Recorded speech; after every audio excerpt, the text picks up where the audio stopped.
नाम सृष्टं मनोऽपि शचिपुत्रमत्र स्वरूपं रूपं तस्य गजमरपुरीमाथुरीं गोष्ठवाटीं राधाकुण्डं गिरिवरमः राधिका माधवासं प्राप्तजस्य प्रतितकृपया गुरुं तं नतस्मि। नमो विष्णुपादाय कृष्णपृष्ठाय भूतले श्रीमते भक्तिवैभव पुरी गोस्वामीति नामिने गौरवाणी प्रचाराय दृढ़संकल्पमूर्ते कृष्णशक्तिस्वरूपाय श्रीभक्तिप्रदायिने नमः। नमो विष्णुपादाय कृष्णपृष्ठाय भूतले श्रीमते भक्तिसिद्धान्त सरस्वतीति नामिने जय रूप सनातन भट्ट रघुनाथ श्रीजीव गोपाल भट्ट दास रघुनाथ आददानस्तनदन्ते ऋचं जाच पुनः पुनः श्रीमद्रूपं पदाम्बुजं दुलिंशात् जन्म जन्मनि श्रीचैतन्यमनभीष्टं स्थापितं येन भूतले स्वयं रूपं कदा मह्यं ददाति स्वपदान्तिकं वंशाकल्पतरुभ्यश्च कृपासिन्धुभ्येव च पतितानां पावनेभ्यो वैष्णवेभ्यो नमो नमः।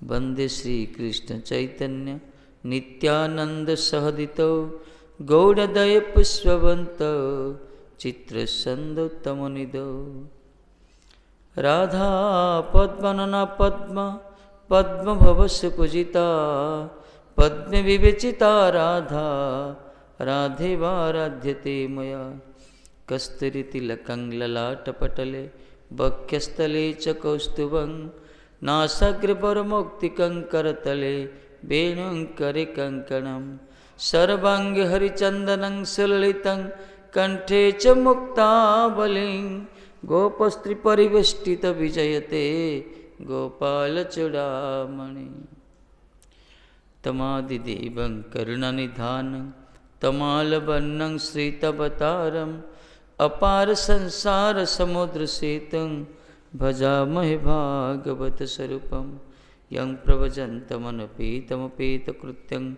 दैपायन विरह कातराजुहाव पुत्रेति तन्मयतया तरवविनेदु तं सर्वभूतहृदयं मुनिमानतस्मि वृन्दाय तुलसीदेवै प्रियाय केशवस्य च कृष्णभक्तिप्रदे देवी सत्यवते नमो नमः। नारायणं नमस्कृत्य नरं चैव नरोत्तमं देवीं सरस्वतीं व्यासं ततो जयं मुदीरयेत्। नीलाचलनिवासाय नित्याय परमात्मने बलभद्रसुभद्राभ्यां जगन्नाथाय ते नमः। जय श्री कृष्ण चैतन्य प्रभु नित्यानंद श्री अद्वैत गदाधर श्रीवासादि गौरभक्तवृंद हरे कृष्ण कृष्ण कृष्ण हरे हरे हरे राम राम राम हरे हरे हरे कृष्ण कृष्ण कृष्ण कृष्ण हरे हरे हरे राम राम राम हरे हरे।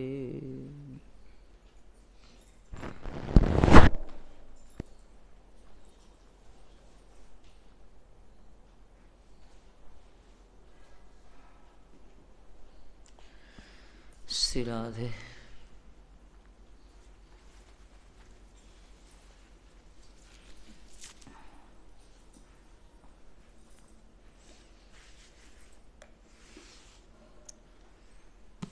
उड़िए दिला ए बाबा उड़िए दिला बाबा गणपति ओ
परमात्मा सुहृद हितकारी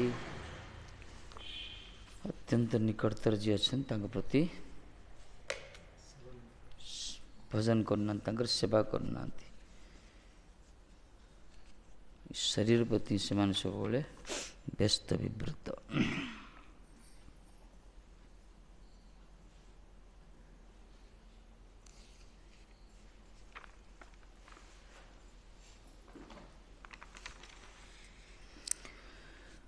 तदनु पथं कुलाय मिदमात्मस्रोत प्रियव चरति तथन्मुखे त्वयि हितप्रियात्मनि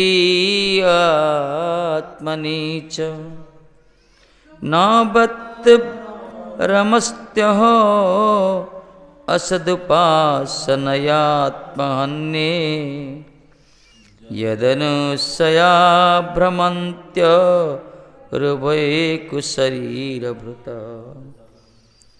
यदनुसया भ्रमन्त्य उभयकुशरीरभृत।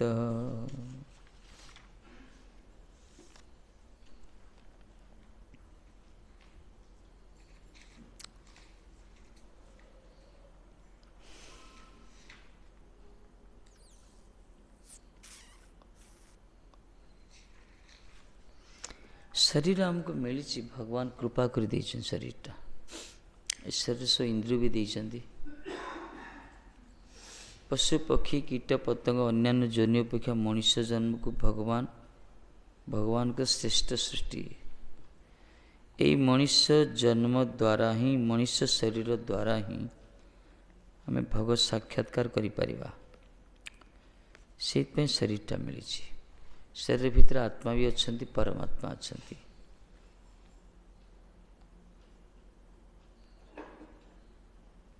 एमाने विनिश्चर कुआगला किंतु शरीर प्रति प्राय लोग जो माने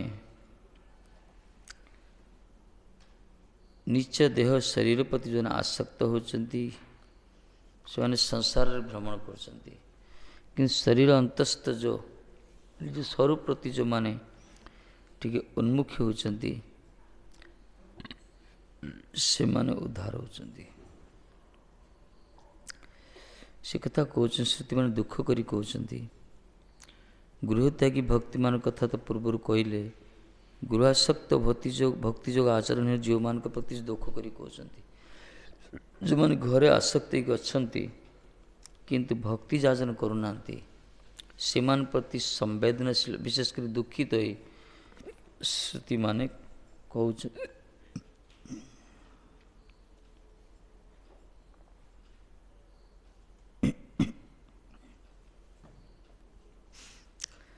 भगवान ही प्रियात्मा रूप अच्छा भगवान ही परमात्मा रूप रही परम सुख से बाहर मध्य ଭକ୍ତି ଦ୍ୱାରା ଭଜନ କରୁନାହାନ୍ତି।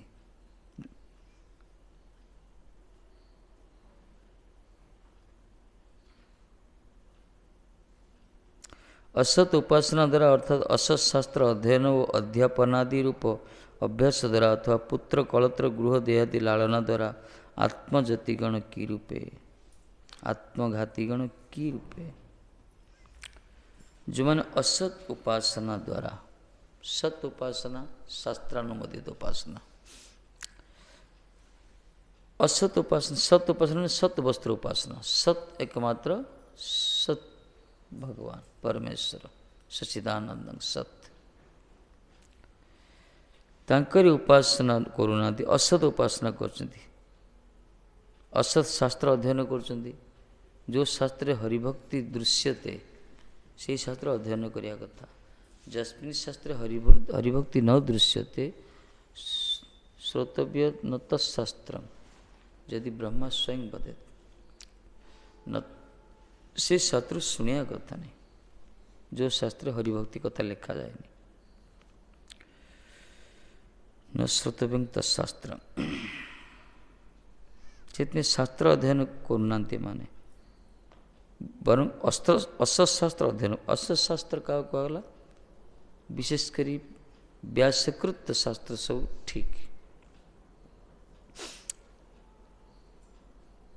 शास्त्र भी सात्विक अच्छा राशिक तामसिक अच्छा सात्विक शास्त्र राशिक शास्त्र तामसिक शास्त्र किंतु जो शास्त्र हरिभक्ति कथा उल्लिखित ही नहीं से शास्त्र स्वाध्याय करिया कथा नुह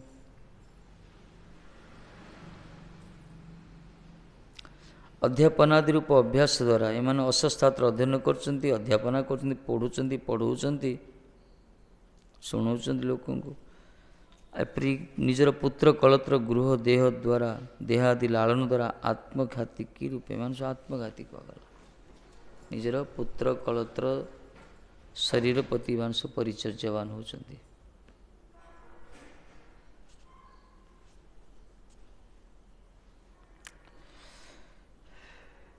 कहीं संसार सबु जन्म मिली आमको पूर्व पूर्व जन्म जो आमर है पशु पक्षी कीट पतंग आमको प्रत्येक जन्म गोटे परिवार मिली आमको प्रति जन्म यही कर्म करछे परिवार को परिपोषण परिपालन सब करछे किंतु मनुष्य जन्म इतने मिली हरिभजन करने ये शास्त्र सिद्धांत ये सब महा पूर्वश्री मानकर मत ये भगवत साक्षात्कार जन्म जरा मृत्यु व्याधि उद्धार होगापी जन्म जन्मांतर चक्र उद्धार होगापी केवल मनुष्य रूपक मनुष्य शरीर एकमात्र द्वार जड़ जगत रू से जगत को जावाई किंतु जो माने असत उपाय विनियोग करछन्ति निजर इंद्रिय सुख पाई से माने वास्तव दुर्भागा को आज दुर्भागा स्वयं वास्तव इतने जमराज निजे कहले पूरा दूतमान जो कहले पृथ्वी ब्रह्मांड मालिक के जन को कहीं अजमिल को नवा आसते से नहीं पारे दूतमान जमदूत मैंने विष्णुदूत आसीगले धर्मर कथा पचारे से बढ़िया चर्तर भागवत धर्म व्याख्या से पराभूत निस्तेज हो गले विष्णुदूत तेज पाखे स्वयं जमराज पचारे केते जन मालिक अच्छा मालिक जड़े हवा दरकार आज पर्यंत से भावुले जमराज ही भगवान सिंह ईश्वर सिंह मालिक किंतु प्रथम थर पर से देखले पृथ्वी मर्त्य लोक जड़े सम्राट मालिक ईश्वर भगवान जमराजंकर वाणी को आदेश को उल्लंघन कर शक्ति सामर्थ्य अच्छी जगत में तार्थ आगुट बढ़िया आप जन किए अच्छा ये संध्या नहीं प्रश्न जिज्ञासा कले ईश्वर केते जन मालिक के जन सी जमराज कहले अरे मु किछि नुहे मु कौन इंद्र वरुण चंद्र सूर्य जिते सब अच्छा सब आम सब किंकर ब्रह्मा शंकर जी सत यं ब्रह्मा वरुण इंद्र मरुत स्तुन्नति दिवस्त ये स्तुति कर सब आम सब किंकर तापर से कहला अच्छा आम कोमान को आणबू जो पर कोमान पाखु जीवन गोटे लिस्ट दे दियो कारण आज तो धक्का खाइलु से जमराज कहते जो मान बेकर तुलसी माली ना जो मान मस्तक तिलक ना जो माने एकादशी व्रत करूना, जो माने मस्तक द्वारा प्रणाम करूना, जो माने चित्तर स्मरण करूना, जो माने हरिनाम करूना, भगवत स्मरण करूना, सत्संग करूना, सीमान को नहीं आस तान आनयम अद्धम असत विष्णु कृत्यम। असत कार्य जो कर आनय धरिकी टाणिकी नहीं आस जो मैंने ये करूना। लिस्ट मिलला से अनुसार आसुन से अर्थ जो मैंने हरिभजन कर जीवन भूल रहे गले विपद माड़ खाया कथा दौड़ी बांधे जाइच तुम बांधी से हरिभजन शक्ति प्रकार निष्कट हरि जो मैंने अकैत हरि हरिभजन कर अभिनय कर जो मैंने करुवे से किसी कहर ना से अपराध कर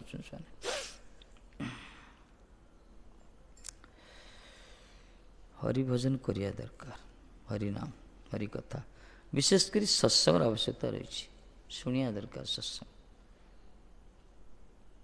न शुणिले आम शोधन हेनी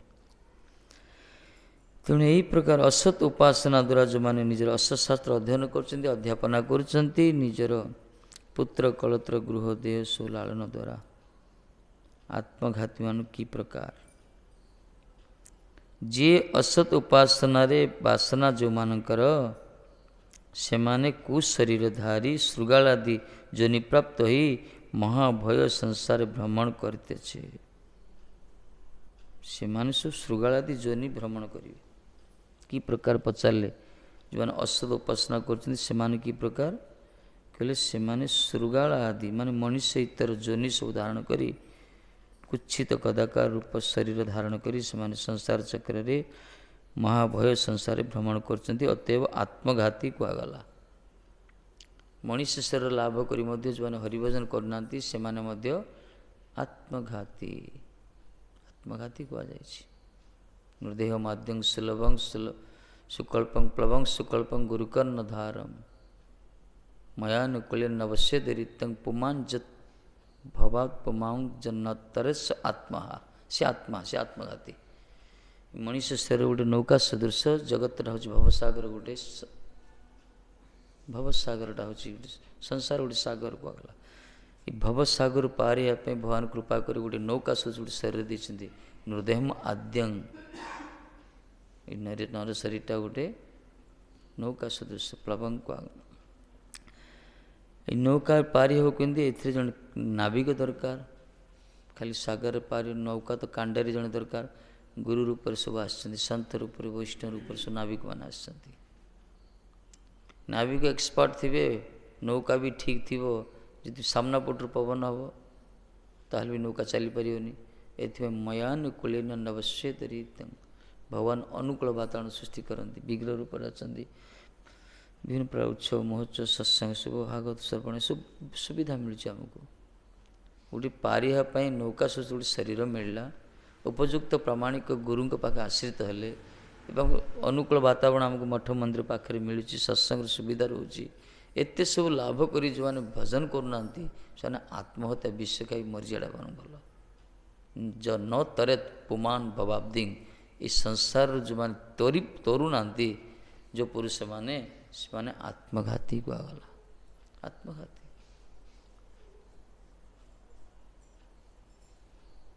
जो मान हृदय वज्र ठारू अधिक पाषाण कठोर माने व्याध सदृश हृदय जो मान निष्ठुर से माने भगवत कथार वंचित हे भागवत कहते ना से माने वंचित है कि जो मान तृष्णा कहते जो मान संसार कामना वासना नष्ट से जीवन मुक्त पुरुष माने पूर्वश्री माने से माने कहते रे कलिर जीव हे भाई माने आमे ये भगवान कथा रूप को नौकार आश्रय करी आमे भवसागर पार ही पार्थलु तेणु से नौका को छाड़ी जाऊँ तुम भी नौकार अवतरण कर आरूढ़ हो ये भवसागर दुस्तर संसार पार ही जाओ किंतु ये भगवान कथा है गोटे प्रकार नौका बोली कहला कथार सत्संग रूप नौकार बसिया दरकार हरिकथा मृतर पान कर बस आस्वादन करिया दरकार कले हाँ पार ही पारिया जो माने इसो करूना से माने कहगला ବ୍ୟାଧ ସଦୃଶ ହୃଦୟ ତାଙ୍କର, କଠୋର ନିଷ୍ଠୁର ଦାରୁଣ କୁହାଯାଇଛି। ନିବୃତ୍ତ ତସ୍ୟ ଉପଗୀୟ ମହାନାଥ କ'ଣ ମନୋଭିରାମାତ କୁହାଗଲା। କହ ଉତ୍ତମ ଶ୍ଲୋକେ ଗୁଣାନୁବାଦତ,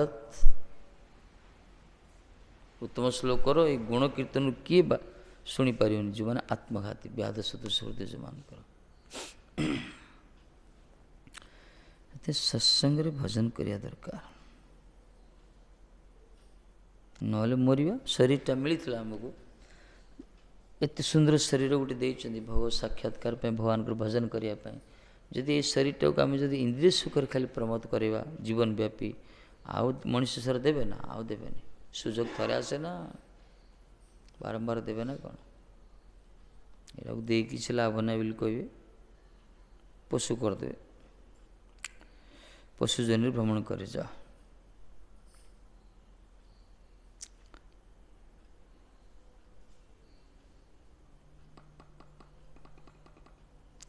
ଏସ୍ଥଳେ ଶ୍ରୁତି ସମ କହୁଛନ୍ତି, ଗୃହ କେହି ଅଧିକ ଦର୍ଶନ କରେ।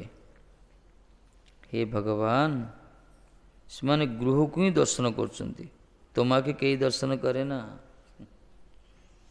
ତମକୁ କେହି ଦେଖୁନାହାନ୍ତି ମହାରାଜ, ଖାଲି ଘରଟାକୁ ଦେଖୁଛନ୍ତି। ଖାଲି ଘରଟା ମାନେ ଶରୀରଟାକୁ ଦେଖୁଛନ୍ତି, ନିଜ ଘରଟାକୁ। କ୍ଷେତ୍ରକୁ ଦେଖୁଛନ୍ତି, କ୍ଷେତ୍ରଜ୍ଞଙ୍କୁ ଦେଖୁନାହାନ୍ତି। ନିଜ ଘରଟାକୁ ଦେଖୁଥିବେ କିନ୍ତୁ ମନ୍ଦିରକୁ ଦେଖୁନାହାନ୍ତି ଆପଣଙ୍କୁ। ତମାକେ କେହ ଜାଣିନା, ତମକୁ କେହି ଜାଣିନାହାନ୍ତି। ତୁମକୁ ଏମାନେ ଜାଣିନାହାନ୍ତି। ତମାହିତ ଏହାର ପୃଥକ ଥାକେ ଅନ୍ଧକାର ଦ୍ୱାରା ଆବୃତ ବ୍ୟବହାରିକ ପ୍ରଜଳ୍ପ କରେ, ଇନ୍ଦ୍ରିୟ ପୋଷଣ କରେ। କେଉଁମାନେ? ଯେଉଁମାନେ ଅସତ ଉପାସନା କରୁଛନ୍ତି, ଯେଉଁମାନେ ଅସତ ଉପାସନା କରୁଛନ୍ତି, ଯେଉଁମାନେ ପୁତ୍ର କଳତ୍ର ଏସବୁ ଅନିତ୍ୟ ବସ୍ତୁ ପ୍ରତି ଯେଉଁମାନେ ସବୁବେଳେ ଆଟାଚମେଣ୍ଟ ଆସକ୍ତିଯୁକ୍ତ ହେଉଛନ୍ତି, ହରିଭଜନର ପାଖ ମାଡ଼ୁନାହାନ୍ତି, ସେମାନେ କ'ଣ କରୁଛନ୍ତି? ଭଗବାନଙ୍କୁ ଜାଣୁନାହାନ୍ତି। ସେମାନେ ଭଗବାନଙ୍କୁ ଦର୍ଶନ କରୁନାହାନ୍ତି, ବରଂ ଦୁନିଆକୁ ଦର୍ଶନ କରୁଛନ୍ତି, ଗୃହକୁ ଅଧିକ ଦର୍ଶନ କରୁଛନ୍ତି। ସେମାନେ ଜାଣିନାହାନ୍ତି ଆପଣଙ୍କୁ। ତମଠାରୁ ଦୂରେଇ ରହିକି ସେମାନେ ଅନ୍ଧକାର ଦ୍ୱାରା ଆବୃତ ବ୍ୟବହାରିକ ପ୍ରଜଳ୍ପ କରୁଛନ୍ତି। ବିଭିନ୍ନ ପ୍ରଜଳ୍ପ କରିବେ, ଦୁନିଆ ପ୍ରଜଳ୍ପ କରିବେ, ଦୁନିଆ କଥା ସେମାନଙ୍କର। ସଂସାରବଦ୍ଧ ଜୀବ ପାଖରେ ସଂସାର ଦୁନିଆ କଥା ଅଛି, କିନ୍ତୁ ଭକ୍ତ ପାଖରେ କିଛି କଥା ନାହିଁ, ମାତ୍ର ଭଗବତ କଥା। ଯେଉଁ କଥା କି ଭବସାଗର ସବୁ ବ୍ୟଥାକୁ ଦୂର କରିଦେବ, ଯେଉଁ କଥା କି ସଂସାର ଉଦ୍ଧାର କରିଦେବ, ସେଇ କଥାରେ ସିନା ଜୀବନଟା ବିତେଇବା ଦରକାର। ଦୁନିଆ ପ୍ରଜଳ୍ପ, ଦୁନିଆ ଭାଷଣବାଜି। ଏଥିପାଇଁ ହରି କଥା କହ, ହରି ଗୁଣ ଗାଅ, ହରି ନାମ ରସେ ସଦା ମତ୍ତ ରହ। ହରି ନାମ ଗୀତି ଗାओ নীতি নীতি, আর কোন গীতি গাও না। যার মুখে ভাই হরি কথা নাই, তার কাছে তুমি যেও না। কাম সରିଲା। ହରି କଥା କହିବ ସବୁବେଳେ, ହରି କୀର୍ତ୍ତନ ହିଁ କରିବ। କହିଲେ ସେମାନେ ତମକୁ ଜାଣିନାହାନ୍ତି। କେଉଁମାନେ ଜାଣୁନାହାନ୍ତି? ପ୍ରହ୍ଲାଦ ମହାରାଜ ବି କହିଲେ, ନୈସାଙ୍ଗ ମତିସ୍ତାବତ ଉରୁକ୍ରମାଙ୍ଗ। ପ୍ରହ୍ଲାଦ ମହାରାଜ କହିଲେ ସେମାନେ ଜାଣିନାହାନ୍ତି। କେଉଁମାନେ? ଯେଉଁମାନେ ବାହାରେ ବୁଲୁଛନ୍ତି, ଯେଉଁମାନେ ବହିର୍ମୁଖ ଭାବ, ସେମାନେ ନତେ ବିଦୁସ୍ୱାର୍ଥ ଗତି ହିଁ ବିଷ୍ଣୁ ତୁରାସା ବୈରର୍ଥ ମାନିନ। କହିଲେ ନତେ ବିଦୁ, ସେମାନେ ଜାଣିନାହାନ୍ତି ମହାରାଜ। ସେଇ ଲୋକମାନେ ଜାଣୁନାହାନ୍ତି ତାଙ୍କର ଜୀବନର ଏକମାତ୍ର ସ୍ୱାର୍ଥ ହେଉଛନ୍ତି ଭଗବାନ। କାହିଁକିନା ସେମାନେ ସବୁବେଳେ ବହିର୍ମୁଖ ଭାବ ଅଛନ୍ତି। ସେମାନେ ଅନ୍ଧକୂପ ସଦୃଶ ଗୃହରେ ବାନ୍ଧିକି ଅଛନ୍ତି। ସେମାନେ ଗୃହାନ୍ଧ କୂପରେ ବାନ୍ଧିକି ଅଛନ୍ତି, ମାନେ ଗୃହମେଧି ସେମାନଙ୍କୁ କୁହାଗଲା। କେଉଁମାନେ? ଯେଉଁମାନେ ସବୁବେଳେ ଇନ୍ଦ୍ରିୟ ବିଶୃଙ୍ଖଳ, ଯେଉଁମାନଙ୍କର ଇନ୍ଦ୍ରିୟ ବିଶୃଙ୍ଖଳ, ଇନ୍ଦ୍ରିୟ ଉଚ୍ଛୃଙ୍ଖଳ, ଯେଉଁମାନେ ଇନ୍ଦ୍ରିୟ ସୁଖକୁ ହିଁ ବହୁମାନ କରୁଛନ୍ତି, ସେଇ ପ୍ରକାର ଲୋକମାନେ କେବେ ହେଲେ ହରିଭଜନ କରିପାରିବେନି। ତାଙ୍କୁ କହିଲେ ମଧ୍ୟ ସେମାନେ କରିବେନି। ବିଶତାଙ୍ଗ ତମିଶ୍ରଙ୍ଗ ଯେଉଁ କୁହାଗଲା, ମାନେ ଯେଉଁମାନଙ୍କର ଇନ୍ଦ୍ରିୟ ସୁଖ ପ୍ରବଳ ଅଛି, ସେମାନେ ହରିଭଜନ କରନ୍ତି। ପୁନଃ ଚର୍ବିତ ଚର୍ବଣାନ କୁହାଗଲା। ସେମାନେ ପୂର୍ବ ଜନ୍ମରେ ଯେଉଁ ସୁଖ ଆସ୍ୱାଦନ କରିଥିଲେ, ଜିଆ ଖାଉଥିଲା, କାନ ଶୁଣୁଥିଲା, କହୁଥିଲା। ଏସବୁ ଶବ୍ଦ ସ୍ପର୍ଶ ରୂପ ରସ ଗନ୍ଧ ଏଇଟା ପଶୁ ପକ୍ଷୀ ବି କରୁଛନ୍ତି, ଆମେ ବି କରୁଛେ। ସେଇ ସୁଖ ହିଁ ପୂର୍ବ ଜନ୍ମରେ ଯେଉଁ ସୁଖ ଆସ୍ୱାଦନ କରୁଥିଲେ, ସେଇ ଅସଂଯତ ଇନ୍ଦ୍ରିୟ ଯେଉଁମାନଙ୍କର, ସେମାନେ କ'ଣ କରନ୍ତି, ଏ ମଣିଷ ଜନ୍ମ ଲାଭ କରି ମଧ୍ୟ ସେଇ ଇନ୍ଦ୍ରିୟ ସୁଖ ପ୍ରତି ପ୍ରବୃତ୍ତି ମାର୍ଗୀ ହୁଅନ୍ତି, କିନ୍ତୁ ଆପଣଙ୍କର ଭଜନ କରନ୍ତିନି, କହିଲେ ମଧ୍ୟ ସେମାନେ ଶୁଣନ୍ତିନି। କିଏ କହିଲେ ବି ଶୁଣନ୍ତିନି, ନିଜେ ବି ତାଙ୍କର ନିଜେ ତ କରିପାରନ୍ତିନି, କିଏ କହିଲେ ବି ସେମାନେ ଶୁଣନ୍ତିନି। କାହିଁକିନା ତାଙ୍କର ଇନ୍ଦ୍ରିୟ ସୁଖ ହିଁ ଦରକାର, ଆଉ କିଛି ଦରକାର ନାହିଁ। ତେଣୁ ସେମାନେ ଜାଣିନାହାନ୍ତି ତାଙ୍କ ଜୀବନର ସ୍ୱାର୍ଥ ହେଉଛି ଏକମାତ୍ର ଭଗବାନ ଆପଣ।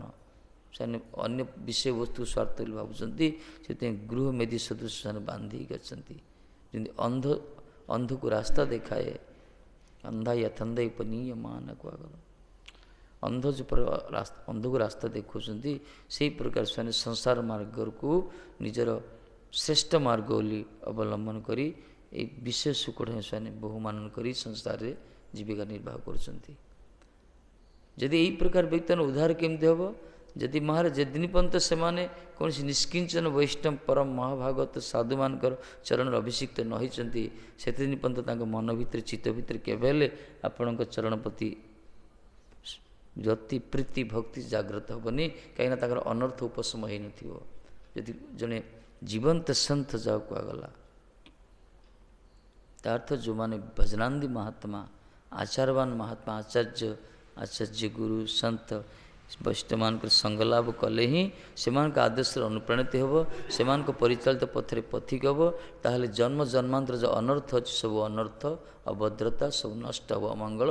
ତାପରେ ଅନ୍ତଃକରଣ ମନ ପରିଷ୍କାର ହୋଇଯିବ, ସେତେବେଳେ ଭଗବାନ ସ୍ଫୂର୍ତ୍ତି ହେବେ, ତା ମନ ନିର୍ମଳ ହୋଇଯିବ, ଶାନ୍ତି ହୋଇଯିବ। ଏ ଭାଗବତର ସିଦ୍ଧାନ୍ତ ଏସବୁ। କିନ୍ତୁ ଶୁଣିଲେ ସିନା ହେବ, ଶୁଣିବେନି, ଖାଲି ଗୋଟେ କ'ଣ କରିବା, ନାଇଁ ମ ଗୋଟେ କ'ଣ ଭଲ, ଯାହା କିଛି ତ କରୁଛନ୍ତି ଗୋଟେ। କିନ୍ତୁ ଶୁଣିଲେ ମଙ୍ଗଳ ହେଇଯିବ, ଶୋଧନ ହେଇଯିବ ଆମ ଜୀବନରେ। ଆମେ ଯେଉଁ କରୁଛେ ଯାହା କର୍ମ ନା, ସେଥିରେ ବହୁତ ଭୁଲ ହେଉଛି। ପ୍ରାୟ ଲୋକଙ୍କ ବିଚାର କ'ଣ ସମୟ ନଷ୍ଟ କରିବ, ଏଇଟା ସମୟ ନଷ୍ଟ ନାହିଁ। ଘରେ କ'ଣ କିଏ ସବୁବେଳେ କାମ କରୁଛନ୍ତି? କେହି କରୁନାହାନ୍ତି। ଘର ଭିତରେ 24 ଘଣ୍ଟା କାମ କାର ନଥାଏ? ବସୁଥିବେ, ଖାଉଥିବେ, ଟିଭିଟା ଦେଖୁଥିବେ, ଗପ ମାରୁଥିବେ, ସେଥିରେ ଖାଲି ପ୍ରଜଳ୍ପ କହିଲେ ପରା ପ୍ରଜଳ୍ପ କରନ୍ତି ସେମାନେ। ଯେଉଁମାନଙ୍କର ଆତ୍ମଶକ୍ତି ଜାଗ୍ରତ ହେଇଛି, ସେମାନେ ସମୟକୁ ନଷ୍ଟ କରିବେନି, ସବୁବେଳେ ହରିକୀର୍ତ୍ତନ ଭିତରେ ଡୁବିକି ରହିବେ ସେମାନେ। କାହିଁକିନା ଏଥିରେ ମହା ଆନନ୍ଦ ମିଳେ, ଏଥିରେ ପରମାନନ୍ଦ ମିଳେ। ଅର୍ଥ ପ୍ରାପ୍ତିରେ ଯେତିକି ଆନନ୍ଦ ମିଳୁଛି, ପରମାର୍ଥରେ ତାଠୁ କରୋଡ଼ ଗୁଣରେ ଆନନ୍ଦ ମିଳୁଛି। ତାକୁ ଅନୁଭବ କରିବା ଦରକାର। ଅନୁଭବ ଯିଏ କରିଛି, ସେ ମହାତ୍ମା ଭକ୍ତ ହେଇଯାଉଛି। ଆପଣ ଦେଉନାହାନ୍ତି ସାରା ବିଶ୍ୱର ସବୁଜା ସମ୍ପତ୍ତି ଆମକୁ, ପରୀକ୍ଷା କରୁନାହାନ୍ତି, ଥରେ ଦେଖିବା। ସତରେ ବୈଷ୍ଣବ ଦିଅ ଦେଖିବା। ଯେଉଁମାନେ ବାସ୍ତବରେ ଅନୁରାଗୀ ନା, ସେମାନେ ନେଇଯିବେ, ମନା ନାହିଁ, କିନ୍ତୁ ତାଙ୍କର ସୁଖରେ ଲଗେଇବେନି, ମନା ନାହିଁ। ଭାବ ପରିଚାଳନା ପାଇଁ ଦରକାର, ନିଜ ସୁଖ ପାଇଁ କରିନି। କାହିଁକିନା ଜାଣନ୍ତି ସାଧୁ ସନ୍ଥ ବୈଷ୍ଣବମାନେ ହରିଭଜନରେ ସୁଖ, ଜାଗତିକ ବସ୍ତୁରେ ସୁଖ ନାହିଁ। ଏସବୁ ଜଞ୍ଜାଳ କୁହାଗଲା।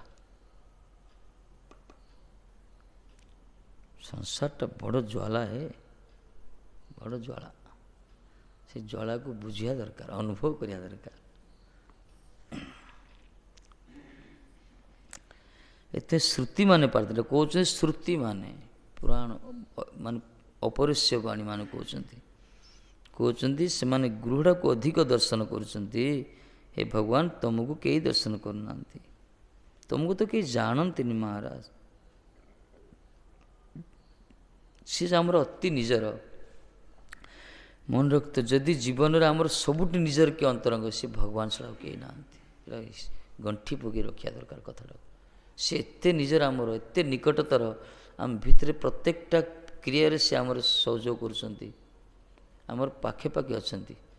ଆମେ ମରିଗଲା ପରେ କିଏ କାହାର କଶ୍ୟ କିଏ ପୁତ୍ର ପତି ପୁତ୍ର ଦେହ ମୋହ ଏବଂ କାରଣ, ଯିଏ ଯୁଆଡ଼େ ସବୁ ଛିନ୍ଛତ୍ର ହେଇଯିବ।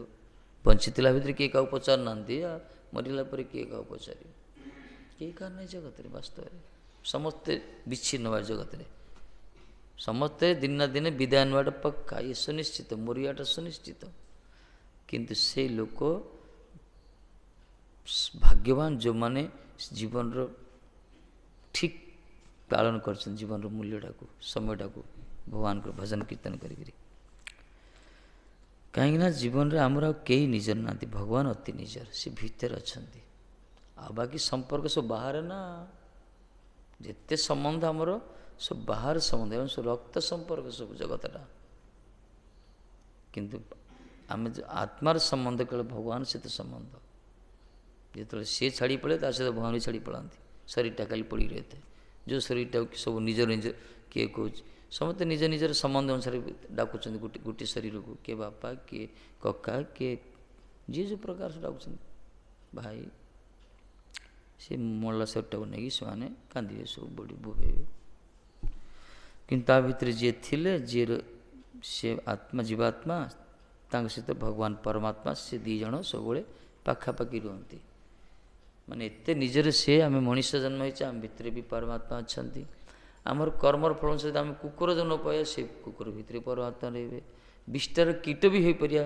हो से कीट जन्म भितर भी सी आम पाखे रे केते किंतु बर्तमान आम जगत रे आम जिन पर्यटन समर्थ थिबा रोजगार क्षम होता लोक आमको पचारे आम परिवार आमको पचारे जदि रोजगार क्षम नवा ताल आमको हड़ा बोल धड़ा गेट बाहर रखिदे भागवत भी कहते कपिल भगवान संसार स्थिति प्रकार जिन पर्यटन जड़े समर्थवान थी किसी करा किसी आम पाई पाऊा समस्ते प्रीति करिए सम्मान करिए जदि से अकर्मण्य होगा मान रोजगार क्षम हो पारानी ताहले ताको समस्ते फुटबॉल भाया किक आउट करेंगे एपर तो भागवत कहले हड़ा बलद बलदरा जीवन सारा चाष कर मालिक ताको कृषक कौन करे बढ़िया बढ़िया खाद्य पानी कुंडा पेज पानी दिए जो से बुढ़ा हो चाष कर से तदारख कैनि गोटे रिजेक्ट भाया गोटे रखिदे बाहर गोटे इच्छा हेल्ले दौथ ना से प्रकार समाज गति समस्त जीवन रोचे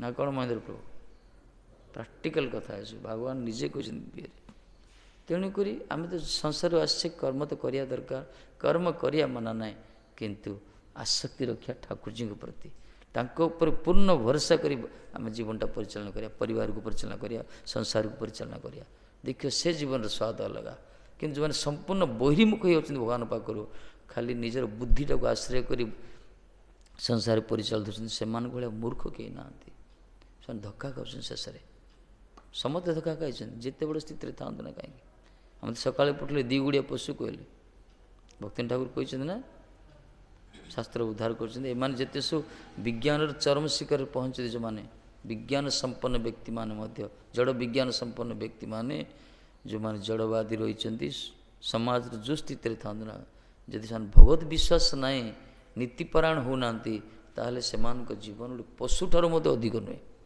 एक कथा कहले जो मान जीवन में किसी नीति नियम ना आचरण आचरण ना जो मैंने ईश्वर विश्वास नहांती भगवान प्रति भरोसा ना विश्वास ना से माने समाज जो स्थित था ना कहीं शास्त्र कहते पशु ठार से कौन सी गुण श्रेष्ठ नुहति कहीं पशु खाऊँच शौ भोक हेल्ले खाऊँच क्षुधा निवृत्ति करने निद हेल्ले शयन करुच्ची सी भी तार इंद्रिय चरितार्थ कर रमण कर संसार तैयारी कर सी भी निज रक्षा करने युद्ध करुच्ची फाइटिंग कर मनीष भी से कर निद्राहार भय मैथुन सामान्य एतद् पशु भी नारायण धर्मस्तु तेषां कथित विशेष धर्मेण हीना पशु भी सामान श्लोक कहते पशु और मनीष पत्र यहाँ तफात जो मनीष ने धर्म पत्र जाऊँ जो मनीष पाखे धर्म बोली जिनस किसी ना से तो पशु ही कह पशुटी ही ना पशु तो बेले बेले मठ मंदिर उत्सव आज खलीपत्र चाटी उद्धार होगा ये तो किसी पाइबे मैंने विश्वास ना ना कौन गोटे प्रसाद कह जा रेस्टोरेंट जा कहे कि कुकुरटा आस पत्र पकई भक्तान पत्र चाटी उद्धार ये माने मरिए ये धर्मेण ना पशु भी सामान कह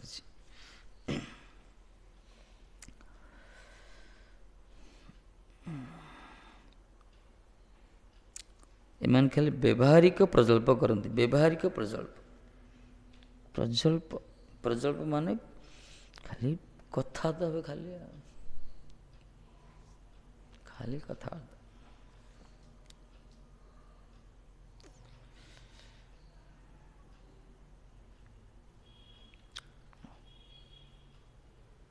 किचरी मिचरी पक्षी आज देखुच ना चें चाँ किचरी मिचरी होती ଦଳଟି ଯଦି ଥିବେ ନା ବାବରେ ଆଉ କୁହନି, କଥାବାର୍ତ୍ତା ଚାଲିଥିବ ମାନେ କେତେ କଥା ଆଉ କୁହନି। ଗୋପୀମାନେ ବି କଥା ହେଉଥିଲେ, କିନ୍ତୁ ଏମିତି କଥା ନାହିଁ ଆମ ଭଳିଆ ନାହିଁ।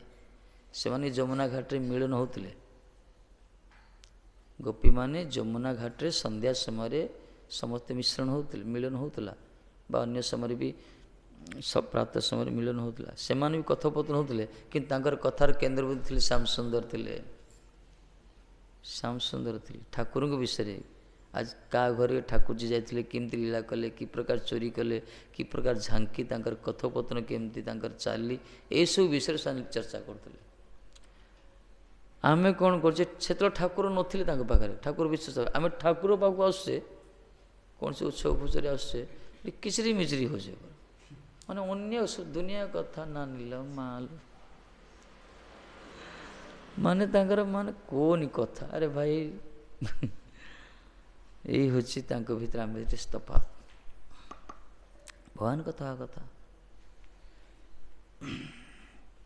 ନିଜର ଅନୁଭବ କଥା, ନିଜର ଭଜନ କଥା, ନିଜର ଆନନ୍ଦ କଥା, ଏସବୁ ହେଲେ ସିନା ଗୋଟେ ଆନନ୍ଦ ମିଳିବ, ଭକ୍ତର ଗୋଟେ ସୁଖ ମିଳିବ।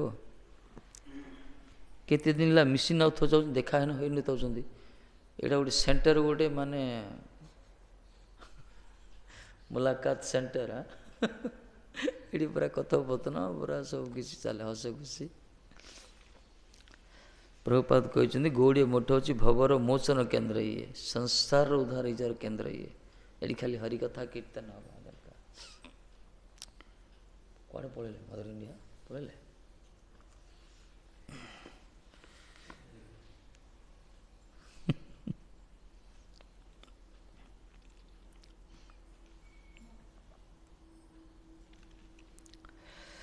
ଏହାର ଅର୍ଥ ଏହି ପରମେଶ୍ୱରର ଅଧିଷ୍ଠାନ ଘଟପଟାଦିମୟ ଦେହକୁ ଦେଖେ। ଘଟପଟାଦି ଦେହକୁ ଦେଖ। ଓରେ ତାର୍କିକଗଣ, ପରମେଶ୍ୱର କେ ତମାରା ଜାନ ନା। ଯେଉଁମାନେ ତର୍କ କରୁଛନ୍ତି, ଆଜିକାଲି ବହୁତ ତର୍କ କରୁଛନ୍ତି, ସେ ତାର୍କିକ ମାନେ କ'ଣ ଜାଣିଛନ୍ତି? ପରମେଶ୍ୱରକୁ ବିଲକୁଲ ଜାଣିନାହାନ୍ତି, ଭଗବାନଙ୍କୁ। ସେମାନେ ଖାଲି ଦେହଟାକୁ ଦେଖୁଛନ୍ତି, ଘଟପଟାଦି ଦେହଟାକୁ। ମାଟିରେ ତିଆରି ହେଇଛି ଘଟ, ନା ମାଟିରେ ଗୋଟେ ଘଟ ତିଆରି ହେଲା, ସେଇଟାକୁ ଦେଖୁଛନ୍ତି, କିନ୍ତୁ ତାର ନିମିତ୍ତ କାରଣ, ଉପାଦାନ କାରଣ ବିଷୟରେ କାହାର ଜ୍ଞାନ ନାହିଁ। ମାଟି ଘଟ ପିଞ୍ଜରରେ, ଶାରୀରିକ ଭାଷାରେ ଗୀତା ବଢ଼ିଆ ଅଛି, ପୁରୁଣା ଗୀତା, ଭଲ ଭଲ ଗୀତା ଅଛି। ମାଟି ଘଟ ଗୋଟେ ପିଞ୍ଜରା, ଆ ଭିତରେ ପକ୍ଷୀ ଅଛି। ଘଟଟା ଏଇଟା ଗୋଟେ ଘଟ, ଗୋଟେ ଖୋଳ, ଗୋଟେ ଶରୀରଟା, ଆ ଭିତରେ ପକ୍ଷୀ ଉଠୁଛି, ପକ୍ଷୀର ବସା। ପୂର୍ବ କହିଲେ ନା, ପକ୍ଷୀର ବସା କହିଥିଲେ। ଶରୀରଟା ହେଉଛି ପକ୍ଷୀ ବସା, ପାଖି ବାସା, ପକ୍ଷୀର ବସା। ଆ ଭିତରେ ପକ୍ଷୀ ଅଛି। କେତେଟା ପକ୍ଷୀ? ଦୁଇଟା ପକ୍ଷୀ, ଗୋଟେ ଜୀବାତ୍ମା, ଗୋଟେ ପରମାତ୍ମା। ଜୀବରୂପକ ପକ୍ଷୀ ଖାଲି ଖାଉଛି, ପରମାତ୍ମା ପକ୍ଷୀ ଖାଲି ଦେଖୁଛନ୍ତି, ସେ ତାର ସାକ୍ଷୀ ରୂପରେ ଅଛନ୍ତି। ପରମାତ୍ମା ଦେଖୁଛନ୍ତି ଆମେ କ'ଣ କରୁଛେ, କ'ଣ ନାହିଁ, ସାକ୍ଷୀ ରୂପରେ ଅଛନ୍ତି, କିଛି କରୁନାହାନ୍ତି, ଅପେକ୍ଷା କରୁଛନ୍ତି। କାହିଁ ସେ ପାଖରେ ରହୁଛନ୍ତି? ସେଇଥିପାଇଁ ରହୁଛନ୍ତି, ଦିନା ଦିନେ ତାଙ୍କରି ଅଂଶ ତ, ସେ ପରମାତ୍ମାର ଅଂଶ ତ, ଦିନେ ଦିନେ ମୋ ପାଖକୁ ଆସିବ ସିଏ, ଏଇଥିପାଇଁ ସେ ଅପେକ୍ଷା କରିଛନ୍ତି। ଯେମିତି ପିତାମାତା ମୃତ୍ୟୁ ପର୍ଯ୍ୟନ୍ତ ଅପେକ୍ଷା କରିଥାନ୍ତି, ପୁଅଟା ଟିକେ ସୁଧୁରିଯିବ, ଟିକେ ଭଲ ହେଇଯିବ, ଟିକେ ବୁଦ୍ଧି ତାର ସଚେତନ ହେଇଯିବ। ପ୍ରାୟ ପିତାମାତାଙ୍କର ବାତ୍ସଲ୍ୟ ଭାବ ଥାଏ ଅପଦାର୍ଥ କୁଳାଙ୍ଗାର ସନ୍ତାନ ପ୍ରତି। ସେହି ପ୍ରକାର ଆମ ଭଳିଆ ବଦ୍ଧ ଜୀବମାନଙ୍କ ପ୍ରତି ପରମାତ୍ମା ମଧ୍ୟ ସେପରି ଚିନ୍ତିତ, ସବୁବେଳେ ଆମର ମଙ୍ଗଳ କାମନା କରୁଛନ୍ତି, ଅପେକ୍ଷା କରୁଛନ୍ତି, ଦିନାଦିନ ତ ଆମେ ତାଙ୍କ ପାଖକୁ ଯିବା। ଏଇଥିପାଇଁ ସେ ସବୁବେଳେ ଭିତରେ ଥାଉଛନ୍ତି, ସବୁବେଳେ ତାଙ୍କର ସ୍ୱାର୍ଥ କିଛି ନାହିଁ। ଆମେ ଯଦି ଭଜନ କରି ତାଙ୍କ ପାଖକୁ ଯିବା, ଆମର ହିଁ ମଙ୍ଗଳ ହେବ। କିନ୍ତୁ ଜଗତରେ ସମ୍ପୂର୍ଣ୍ଣ ସମ୍ବନ୍ଧ ସ୍ୱାର୍ଥ କେନ୍ଦ୍ରିକ ସମ୍ବନ୍ଧ। ଏଠି ବିନା ସ୍ୱାର୍ଥରେ କେହି କାହା ସହିତ ସମ୍ପର୍କ ରଖେନି। ଜଗତରେ ଏହି ପ୍ରକାର ଯିଏ ବି ହେଉନା କାହିଁକି, କେବଳ ପରମାର୍ଥ ପଥରେ ସ୍ୱାର୍ଥ କିଛି ନାହିଁ। ଆଧ୍ୟାତ୍ମିକ ପଥରେ, ଭକ୍ତି ମାର୍ଗରେ, ଭଗବାନଙ୍କ ପଥରେ ଏଠି କିଛି ସ୍ୱାର୍ଥ ନାହିଁ। ଏଠି ବରଂ ଯିଏ ଯେତିକି କରିବ ତାକୁ ସେତିକି ଫଳ ମିଳିବ। ଯିଏ ଯଥା ମାଂ ପ୍ରପଦ୍ୟନ୍ତେ ତାଂସ ତଥୈବ ଭଜାମି ଅହମ୍ କୁହାଗଲା। ଯିଏ ଯେମିତି ଭଜନ କରେ ତାକୁ ସେମିତି ଫଳ ମିଳିବ। ନିଜର ଭଜନ ନିଜ ପାଇଁ ହିଁ।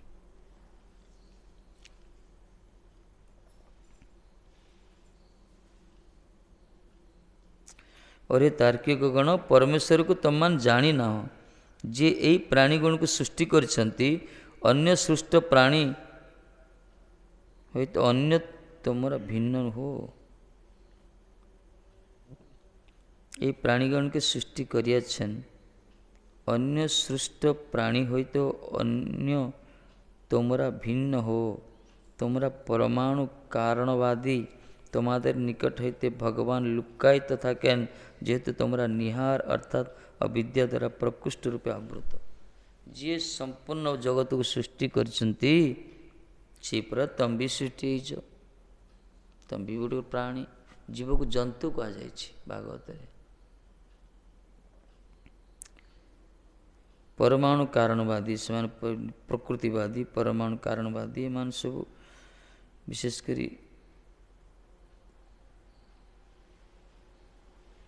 ତୁମ ନିକଟରେ ଭଗବାନ ଲୁକାୟିତ, ଭଗବାନ ଲୁଚାୟିତ।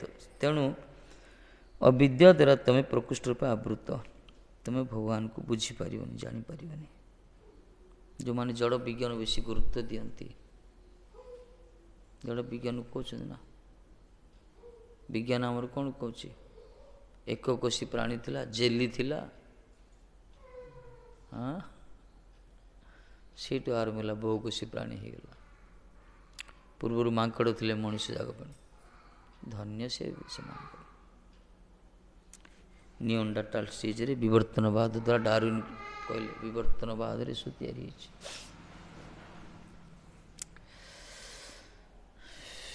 ପରମାଣୁବାଦୀ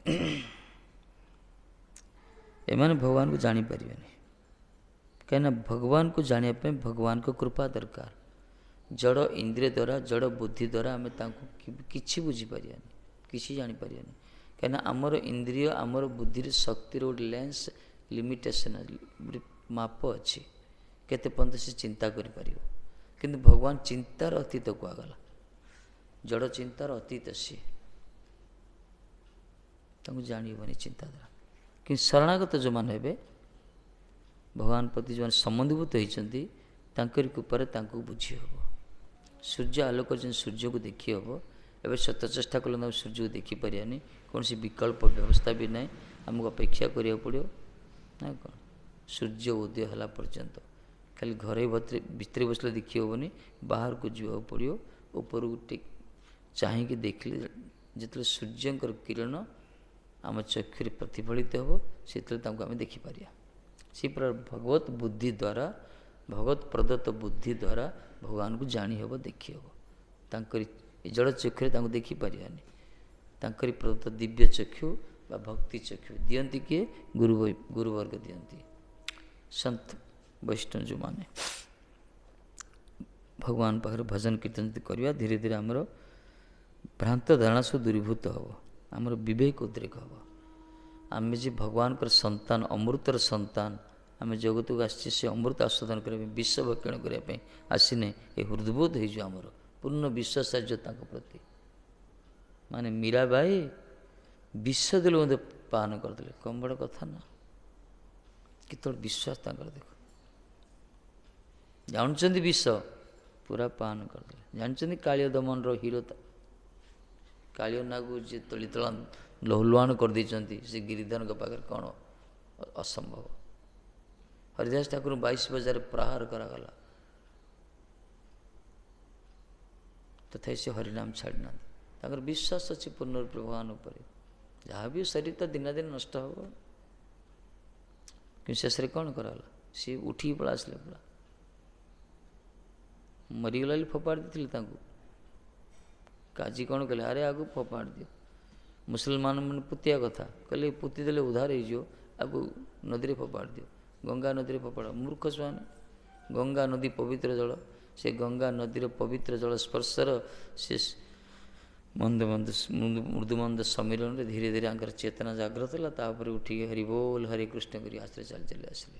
ସବୁ ଯାହା ଚରଣ ତଳେ ପଡ଼ିଲା, ଆରେ ବାବା ସିଦ୍ଧ ପୀର ବାବା ବୋଲିକି। ମରିଆ ଲୋକଟା ବଞ୍ଚିଗଲା। ଏଇ ହେଉଛି ଭଜନର ମାର୍ଗ। आजिकल भगवान जब को देखिया विष कौन इंजेक्शन देदेले सेन्सलेस विष पान करिया कथा दूर थाओ खाली इंजेक्शन छुंचरा देखले मूर्छा हो जाए भगवान का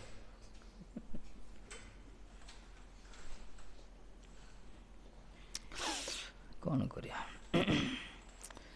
एथमे में तर्कवादी मैंने जानते नहीं भगवान को निज बुद्धि द्वारा जान ना संस्कार नथिले तो आसीपारन भले जन अशिक्षित होता अमार्जित होता मना ना से जाति वर्ण धर्म निर्विशेष जोड़ी था कहीं तार जदि कृपापात्र से माने पूर्वर किसी स्वीकृति अच्छी अहैतिक कृपा पड़ी गुरु वैष्णव से माने सहज ग्रहण करदे पथटा किंतु अन्य मानकर जो मान संस्कार अभाव जो मान परमार्थ वस्तु विश्वास नहीं शरणागत अभाव जो माने अभिमानी अहंकारी दम्भी गर्वी जो मान विद्यार धनर पौरुषर बलर बुद्धिर एसु प्रति जो मानकर रही अभिमान रही से माने पथ को आसीपारे बुझीपार नएव अहर्ति विधातुं तम वैत अकिंचन गोचरम कुंती महाराणी कहले अकिंचन माने तुमको बुझे महाराज एसु अभिमानी पुरुष ने आप बुझीपारे को अभिमानी जो मानकर जन्मर अभिमान आमर जन्मरू भी अभिमान सृष्टि होमर अभिमानटा एमती मारात्मक जी जन्म हो जाए जन्मर अभिमान बड़ घर जन्म होते सी मला पंत मत जानू अमुक घर छुआ जी ब्राह्मण होती से जान ब्रह्म बोईताड़ो देखे चिन्हे मु किए ये प्रकार जन्मर अभिमान थाए जदि किसी विद्या बड़ नेता घर जन्म होती सी तार आईडी प्रूफ देखे पूरा जन्मर अभिमान अभिजात्य कुलीनता धनाढ़ परिवार विद्वान परिवार जन्मरू अभिमान थाए जन्मगत अभिमान ताको छाड़ी पार सहज ना तापर विद्या पाठ पढ़ो पाठ पढ़ले विद्यार अभिमान आसो मो भाया टैलेंटेड कहीं ना जीनियस कहीं ना सुपर ब्रिलियंट ए प्रकार आसे सब विद्यार अभिमान आसे बहुत पाठ पढ़ पढ़ता अभिमान आसे समस्त नुहे किंतु प्राय अभिमान आसे जो मानकर अचलाचल संपत्ति रपर्याप्त धन धनर गोटे अभिमान आसी मानवे से क्या शरणागत हो पार जो रूप भी बहुत सुंदर सी आहरी मारात्मक सौंदर्य सी गोटे अभिमान मो भाया सुंदर कहीं ना तेणुक यीशु जो कहुई जन्म ऐश्वर्य श्रुत स्त्री ए भी मान मदह पुमान ना कौन नहीं अहर्ति अभिधातुं वैतं अकिंचन गोचर ये अभिमान को त्याग न कला जड़े भगवान को जापर बुझीपर तेणुक अभिमान त्याग करिया दरकार केतल हम जब सत्संग रहा आम सद्गुरु आश्रित ही सत्संग भितर आम ये पारमार्थिक पथ जाचन करवा श्रवण कीर्तन करिया हरिनाम करिया धीरे धीरे अभिमान दूर हम नहले भगवान को बुझाड़ा बड़ा कष्ट हो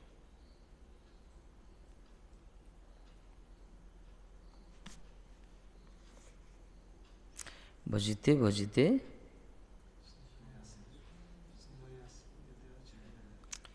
अभिमान है दूर भजन करू अभिमान जीव जो मैंने सत्संग करना अभिमान बेसी थाए जानूना कि शुणुना सब जी बुद्धि धरिक जन्म से पाखे थाए भाव से बड़ कूपमंड को उपाख्यान प्रपा देले कुओं भितर बेंगटा अच्छी सी भाव यहाँ संसार आठू आउ कि ना बड़ आम मान विचार से प्रकार जो मैंने सत्संग करना जो मैंने ये प्रकार पारमार्थिक कथोपथन कथार आलोचना करना से जी बुद्धि नहीं जन्म जागतिक बुद्धि प्रजल्प ये सब से खाली चर्चा करेंगे किंतु आत्म अनुशीलन आत्मसमीक्षा आत्मज्ञान अंतर्मुखी जीवन चरम परम स्वार्थ पर हरिभजन आवश्यक ये सब टी भी ना धारा न थाए कि धारा न थाए बर से बाइडेन कौन कले से डोनाल्ड ट्रंप कौन कले मोदीजी कौन कले सुपरसोनिक कौन है ना कौन ये सब विषय चर्चा सब विज्ञान उपरे जड़ राजनीति उपरे प्रजल्प उपरे संसार यही सब चर्चा बेसी भी समय दिखती निज को बहुत बुद्धिमान मान करती दी चार्टा कथा कहीदे ସେମାନେ ନିଜର ସମୟ ହିଁ ବରବାଦ କରୁଛନ୍ତି। ଦରକାର ସେଟା ଆବଶ୍ୟକ ସମାଜ ପାଇଁ, ମନା ନାହିଁ, କିନ୍ତୁ ଆତ୍ମକଲ୍ୟାଣ ସେଥିରେ କାହାର ହେବନି। ସମାଜରେ ଭୌତିକ ଉନ୍ନତି ହେଉଛି, ଆର୍ଥିକ ସୁଚଳତା ହେଉଛି, ମନା ନାହିଁ, କିନ୍ତୁ ଆତ୍ମାର କଲ୍ୟାଣ ହେଉନି। ଯଦି ଅର୍ଥ ପ୍ରାପ୍ତିରେ ଯଦି ଜୀବନ ସୁଖମୟ ହେଇଥାନ୍ତା ତାହେଲେ ତ ସମସ୍ତେ ସୁଖୀ ହେଇଥାନ୍ତେ। ଅର୍ଥ କ'ଣ ସୁଖ ଦିଏ କି? ପ୍ରମାଣ ହେଇଛି ଅର୍ଥ ସୁଖ ଦିଏନି, ସାମୟିକ ସୁଖ ଦିଏ, କିନ୍ତୁ ପ୍ରକୃତ ସୁଖ ଅର୍ଥରେ ନଥାଏ ବି। ତେଣୁ ଆର୍ଥିକ ଅଭିବୃଦ୍ଧି, ସମାଜର ଉନ୍ନତି ସେତେବେଳେ ହେବ ଯଦି ପାରମାର୍ଥିକ ଉନ୍ନତି ହେଲା, ସଂସ୍କାର ଯଦି ତିଆରି କରାଗଲା। ସଂସ୍କାର କରିବା ଦରକାର ପିଲାମାନଙ୍କୁ। ମେଞ୍ଚେ ପାଠ ପଢ଼ଉଛନ୍ତି ଆଜିକାଲି, ମାନେ ଏବେ ତ ଯାହା ସରକାର ବଢ଼ିଆ କୃପା କଲେ।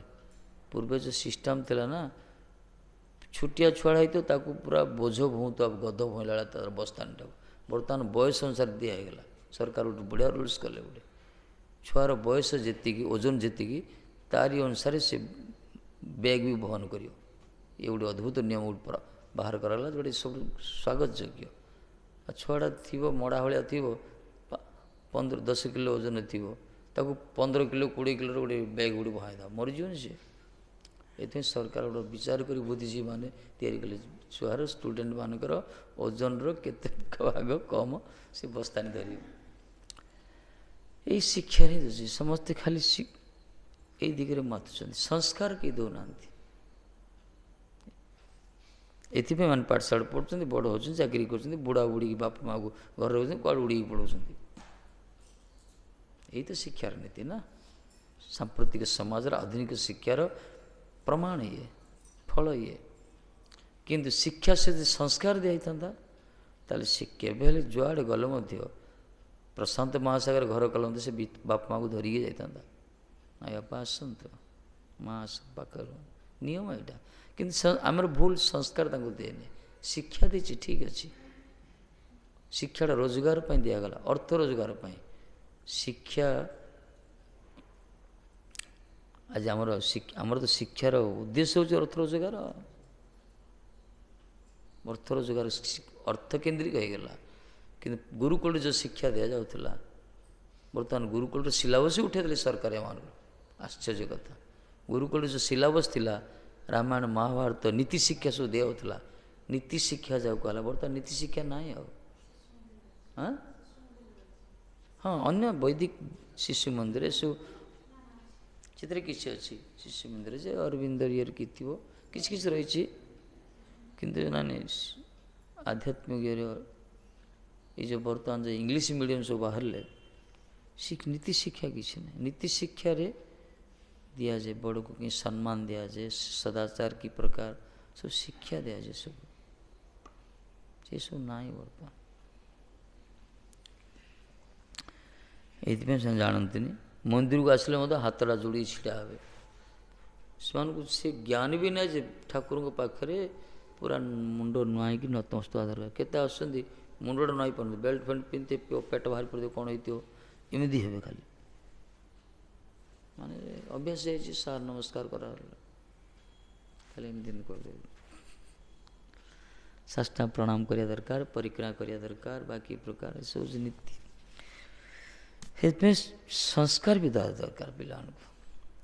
ଛୋଟ ସମୟରୁ ଶିକ୍ଷା ଦେବା, ଶିକ୍ଷା ସହିତ ସଂସ୍କାର ଦରକାର। ଭଲେ ଜଣେ ଶିକ୍ଷା ନ ପଢ଼ିଥାଉ, ଶିକ୍ଷିତ ନ ହେଇଥାଉ, ଯଦି ସଂସ୍କାର ଦିଆଯାଇଛି ନା, ସେ କେବେ ଧୋକା ଦେବନି ସମାଜକୁ। କିନ୍ତୁ ସଂସ୍କାରହୀନ ଶିକ୍ଷା ବିପର୍ଯ୍ୟୟ ସୃଷ୍ଟି କରୁଛି ସମାଜରେ ବର୍ତ୍ତମାନ। ସବୁଠି ସେମିତି ହେଉଛି ନା। ଶିକ୍ଷିତ ମାନେ ସବୁ କରୁଛନ୍ତି ଯେତେ ସବୁ ବର୍ତ୍ତମାନ ସବୁ ବିଭ୍ରାଟ, ଶିକ୍ଷିତ ମାନେ କରୁଛନ୍ତି। ବେକାରୀ ୟୁଥ୍ ମାନେ ସବୁ କରୁଛନ୍ତି, ସବୁ ଶିକ୍ଷିତ ସବୁ। ଏ ହେଉଛି ସମାଜର ସ୍ଥିତି ବର୍ତ୍ତମାନ।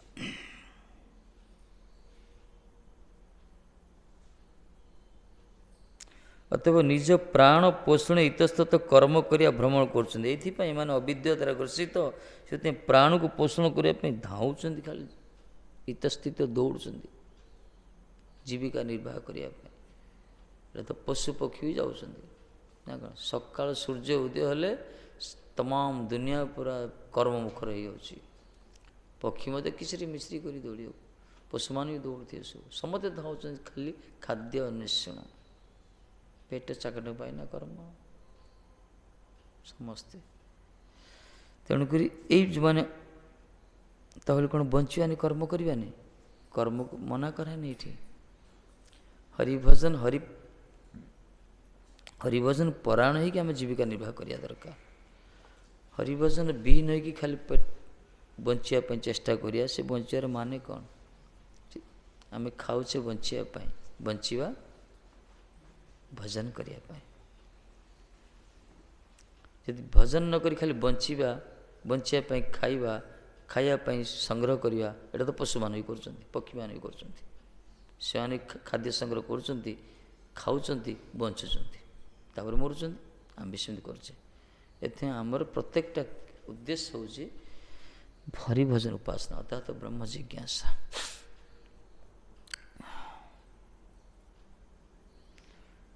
ଏଥିପାଇଁ ଭକ୍ତି ଠାକୁର କହିଲେ ନିଜର ପୋଷଣ କବୁନା ଭାବିବ ରହିବ ଭାବରେ ଭରେ, କହିଲେ ନା। ଆଉ ଇଏ ବି ସତ ମିରାକଲ୍। ଯଦି ଭଗବାନ ପାଖରେ ପୂର୍ଣ୍ଣ ଶରଣାଗତ ହେବ ନା, ଭଗବାନ ତାକୁ କାହା ଦ୍ୱାରା କ'ଣ କରି ସବୁ କରିଦେବେ, ସିଏ ନିଜେ ଅନୁଭବ କରିବ। କହିଲେ କେହି ବିଶ୍ୱାସ କରିବେନି। ଏ ମାର୍ଗ ବଡ଼ ବିଚିତ୍ର ମାର୍ଗ। ଜଣେ ସମ୍ପୂର୍ଣ୍ଣ ଭଗବାନ ପାଖରେ ଭରସା କରିଥିବ, ତାକୁ ଭଗବାନ ତାକୁ ଦୁନିଆରେ କେହି ନ ପଚାରୁ, କିନ୍ତୁ ଏମିତି ଗୋଟେ ଲୋକ ଆସି ତାକୁ ଦେଇ ପଳେଇବ ବା କରିଦେବ ତା ପାଇଁ, ସିଏ ଭାବିନଥିବ ଏମିତି କେମିତି ହେଉଛି। ଭଗବାନଙ୍କର ସିଷ୍ଟମ୍ ଏଇଟା। ଯିଏ ଶରଣାଗତ ହେଉଛି ତା ପ୍ରତି ଭଗବାନ ସବୁବେଳେ ତାର ଛତ୍ର ରଖିଥାନ୍ତି ତାକୁ। କିନ୍ତୁ ବିଶ୍ୱାସ ନାହିଁ ଲୋକମାନଙ୍କର, ଅଭାବ ଏଇଟା ଆଜିକାଲି। ସେଥିପାଇଁ ଲୋକମାନେ ଦୌଡ଼ୁଛନ୍ତି, ଜଣ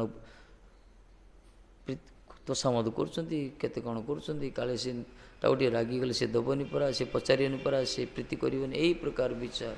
ଆରେ ଭାଇ, ଭଗବାନଙ୍କ ଉପରେ ପୂର୍ଣ୍ଣ ଭରସା ରଖିବା ଦରକାର। ସିଏ ହିଁ କର ଥଇ ମୋ ବିନୁ ଅନ୍ୟ ଗତି ନାହିଁ। ତାଙ୍କ ଉପରେ ପୂର୍ଣ୍ଣ ଭରସା କରି ଦେଖି ଅବଶ୍ୟ, କିନ୍ତୁ ଆମେ ଭଜନ କଲେ ବୁଝିପାରିବା ସିଏ ଆମ ପାଇଁ କରୁଛନ୍ତି। ଭଜନ ନ କଲେ ବୁଝିପାରିବାନି, ଭାବିବା ଆମେ ନିଜେ ହିଁ ସବୁ କରୁଛୁ, ଭାବିବା ନିଜ ଦ୍ୱାରା ହେଇଗଲା ବୋଲି ଭାବିବା। ଭଗବାନ ପାଖରେ ଶରଣାଗତ ଥିଲେ ଭଗବାନ ସେ ପ୍ରକାର ବୁଦ୍ଧି ଦେବେ, ସେ ପ୍ରକାର କର୍ମରେ ନିଯୁକ୍ତି କରାଇବେ ବା ସେ ପ୍ରକାର ଆମକୁ ବ୍ୟବସ୍ଥା କରାଇବେ।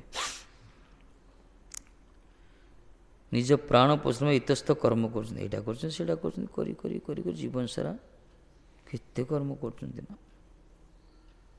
তোমাদের জন্য ସୂର୍ଯ୍ୟହୀନ ଗାଢ଼ ଅନ୍ଧକାର ଦ୍ୱାରା ଆବୃତ ଏଇ ଲୋକ।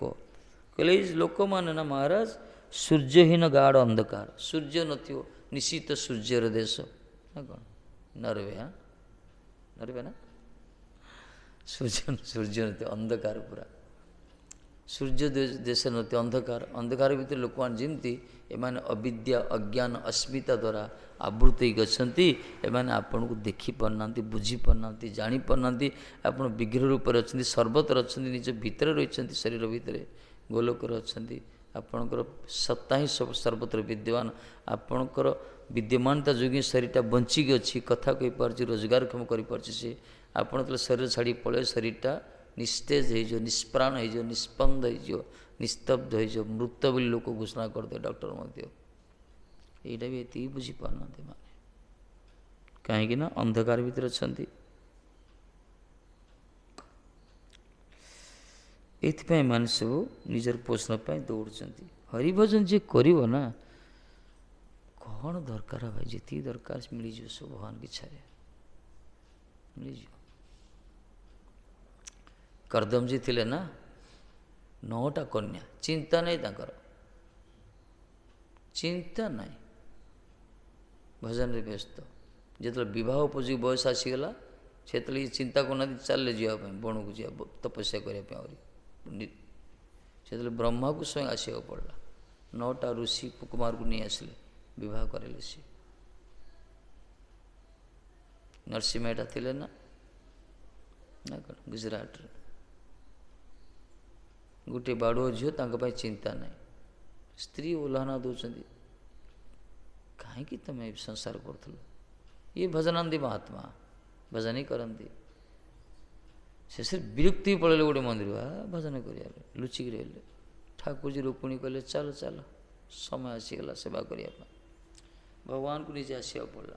ଆସି ନରସିଂହଟା ରୂପ ତାଙ୍କ ଘରେ ରହିଲେ, ତାର ଝିଅର ନିର୍ବନ୍ଧ କଲେ, ବାହାଘର ବି କଲେ, ଭୋଜିଭାତ କଲେ। ଶେଷରେ ଲୋକ କହିଲେ ଜୟ ଜୟକାର କଲେ ନରସିଂହଟାକୁ। ଯେତେବେଳେ ବ୍ରାହ୍ମଣ ଦେବତା ବିପ୍ରଦେବମାନେ ସବୁ ଗଣ୍ଠିଲି ଧରିକି ଯାଉଛନ୍ତି, ସବୁ ଦାନ ଦକ୍ଷିଣା ଧରିକରି, ଇଏ ଯେଉଁ ମନ୍ଦିରରେ ଲୁଚିଥିଲେ ସେଇ ମନ୍ଦିରରେ ରାତି ଯାପନ କଲେ ସେମାନେ। ଆଙ୍କୁ ଦେଖିଲେ, କହିଲେ ଆରେ ଆରେ ତମେ ଠାକୁର ପାଖକୁ ଆସିଛ ବୋଧେ, ବହୁତ ଖୁସିରେ ସରିଗଲା ତ କାର୍ଯ୍ୟକ୍ରମ। କ'ଣ ବାଃ, ଏମାନେ ପ୍ରଶଂସା କଲେ, ଆମେ ରାଜା ମହାରାଜାଙ୍କର ଉତ୍ସବ ଯାଇଛୁ ବାହାଘରରେ, କିନ୍ତୁ ଭାଇ ତମେ ଯେଉଁ ଝିଅର ବାହାଘର କଲ ନା, ଆମେ ଜୀବନରେ ଭୁଲି ପାରିବୁନୁ। ଏ କହିଲେ ଅପମାନ, ମୁଁ ଲୁଚିକି ଅଛି ତ ଅପମାନ ହେଇଯାଇଛି, ଏମାନେ ଅପମାନ କରୁଛନ୍ତି, ବିଶ୍ୱାସ କରିପାରିଲେନି। ଦେଖିଲେ ସବୁ ଅଳଙ୍କାର ସବୁ ଦକ୍ଷିଣା, କହିଲେ ସତ ନା କ'ଣ, ତ ମିଛ କହିବେନି, ସବୁ ତ ସମସ୍ତେ କହୁଛନ୍ତି। ତାପରେ ଅନ୍ଧାରୁ ଉଠିକି ପଳେଇ ଆସିଲେ। ଆସି ଦେଖିଲେ ତାଙ୍କ ଘରେ ସବୁ ଟେଣ୍ଟ ପଡ଼ୁଛି, ଧୂଆଁ ବି ଉଠୁଛି ଚୁଲିରୁ, ସେତେ ଭୋଜିଭାତ ହେଇଥିଲା ବୋଧେ। ତାଙ୍କ ସ୍ତ୍ରୀ ଆସି କହୁଛନ୍ତି କୁଆଡ଼େ ପଳେଇଥିଲ ହେ, ମୁଁ ଖୋଜୁଛି ବହୁତ, ସବୁ ଖାଇନ, ଏତେ ସେବା କଲ ଦିନ ସାରା, କୁଆଡ଼େ ଖାଇନି, କୁଆଡ଼େ ପଳେଇଥିଲ। ଏ ବିଚାର କରିବେ କ'ଣ, କାନ୍ଦି ପକେଇଲେ, କାନ୍ଦି କାନ୍ଦି ଠାକୁର, ବା ସରକାର ଜୟ ହୋ ତୁମାରି ଲୀଳା। ବାସ୍ତବରେ ଭଗବାନ ବିଶ୍ୱାସ ରଖିବା ଦରକାର ଭଗବାନ ପ୍ରତି।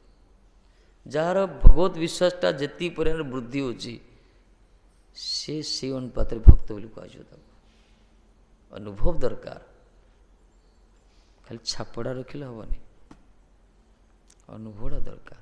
ଭଗବାନ ଯେ ମୋ ପଛରେ ଅଛନ୍ତି କହିଲେ ବି ହେବନି, ତାକୁ ପ୍ରକାଶ କରାଯାଏନି। ଭକ୍ତି ପ୍ରକାଶ୍ୟ ନୁହେଁ, ସେ ସତ ପ୍ରକାଶିତ, ତାକୁ କହିଲା ଦେଖିବା ଦରକାର ନାହିଁ। ଏତେ ଅନୁଭବ, ଯାହାର ଅନୁଭବ ଯେତେ, ଯାହାର ଭକ୍ତି ଯେତେ, ତାର ପ୍ରଭୁ ସେଠି କହୁନାହାନ୍ତି କି ବା ଓଡ଼ିଆ ଆମର ଓଡ଼ିଶାରେ, ଯାହାର ଅନୁଭବ ଯେତେ ହେଇଛି ସେ ଅନୁସାରେ ଭକ୍ତ।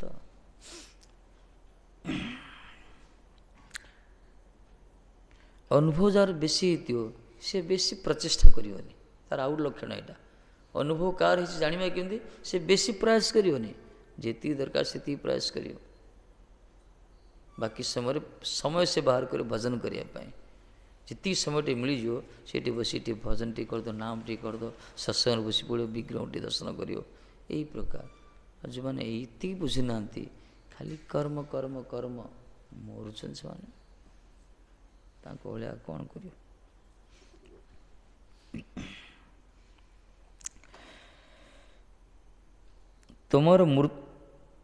তোমরা মৃত্যুর পরে এই লোকে যাইবে এবং আত্মঘাতী ব্যক্তি তাহার যাইবে ইত্যাদি। କହିଲେ ସେ ମୃତ୍ୟୁ ପରେ ଏଇ ଲୋକକୁ ଯିବ, ଆତ୍ମଘାତୀ ବ୍ୟକ୍ତି ତାହାର ଯାଇବେ।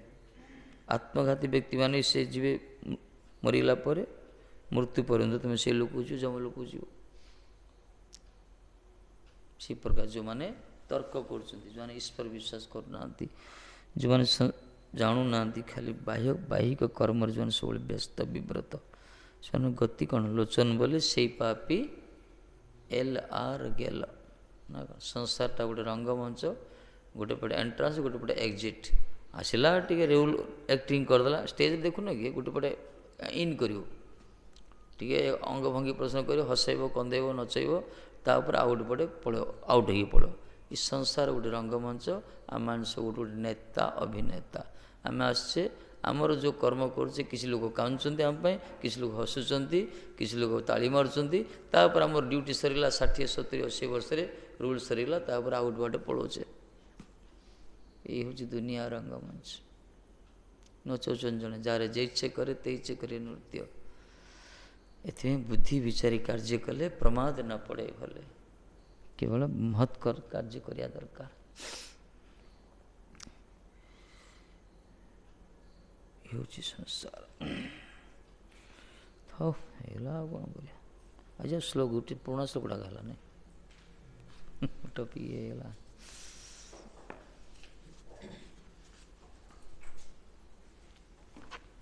ଦୁଇ ଚାରି ଦିନ ଶୁଣିଲେ ତାପରେ କହିବେ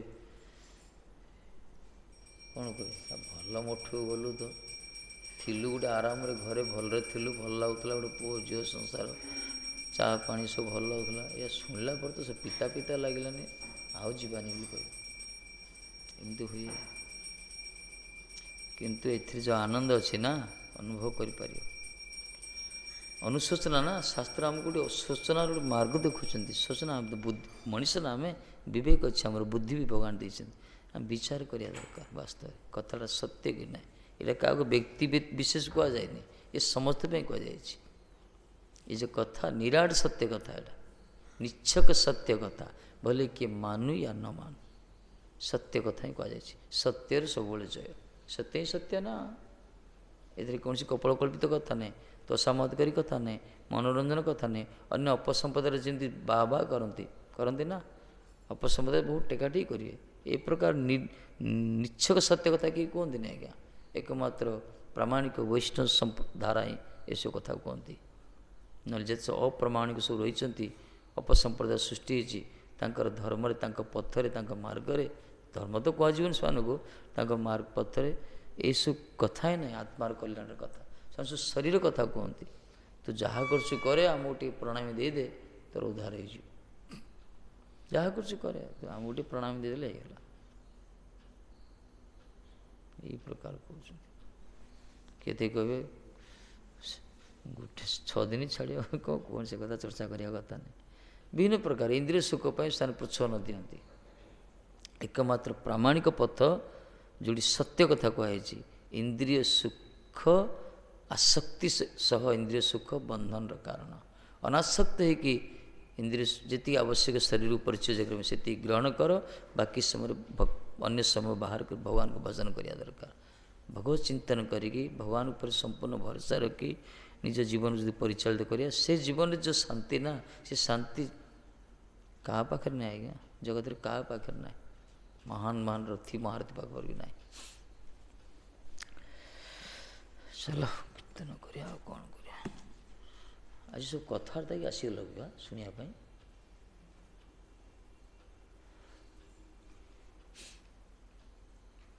शुणिया दरकार, शुणिले देखियो आनंद मिल, बहुत रस मिल। एवं तो गाली कथा पड़ा कि रस कथा अच्छे, आनंद कथा भागवत कथा एमती जीव शुणियो ना, सी भावियो मत आगा कहले परा महाराज बिल्कुल सत्य कथा। ये कथा एमती लिखाई, 1000 लोग बसता वक्ता जन सन्त जन कहते 1000 लोग समस्त भावे केमती जानले बा मो कथा कहीदे मत कहते भावे, कहीं कथा सत्य कथा, ये समस्त स्वभाव कथा, ये समस्त ये प्रकार चक्र पेशी आम, तेणु से कथार उपस्थापना कराई समुद्र कथा एटा। कहीं समुद्र तो मन समुद्र विषय आसक्त होती, समुद्र मन अशांत, से कथा कहते।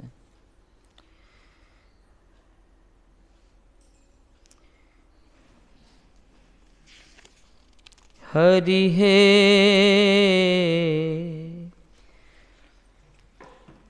तोमारे क्षणे हय सकल उत्पत्ति लय, तोमार क्षणे हय सकल चतुर्दश भुवनेते जत,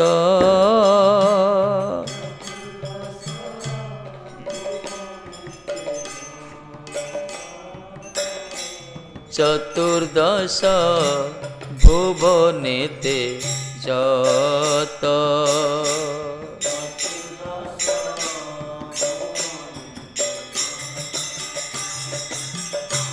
जड़ जीव आदि करी तोमार कृपाय हरि,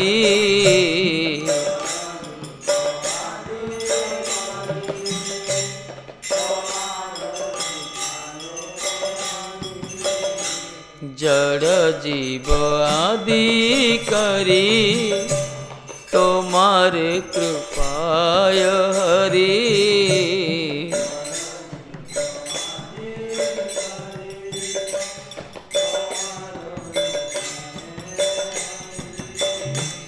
लभे जन्म आर कब कत,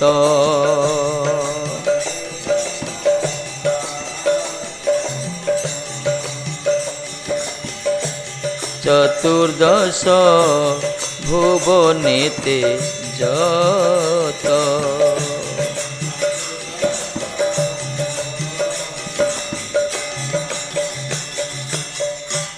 ताहादेर वृत्ति जत तोमार इक्षणे सत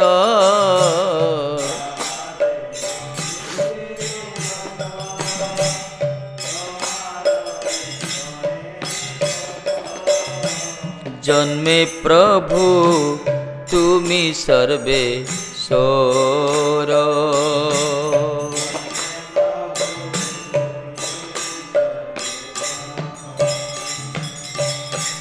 सकल जंतुर तुमी स्वाभाविक नित्य स्वामी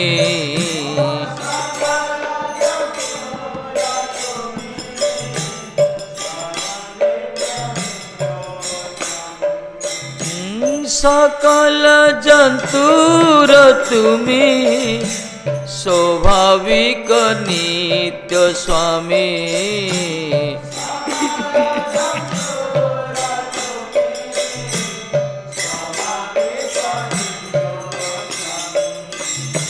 श्रुहुन्मित्र प्राणेर ईश्वर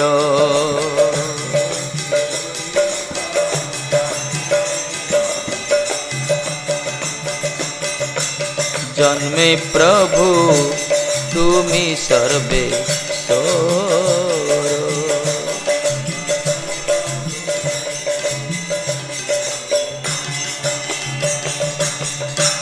ए भक्ति विनोद कय सुन प्रभु दयामय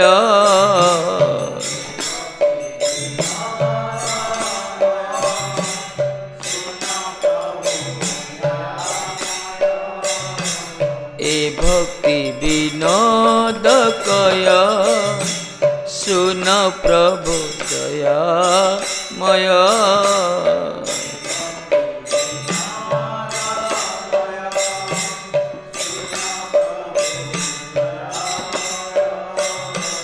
भक्त प्रति वात्सल्य तो मार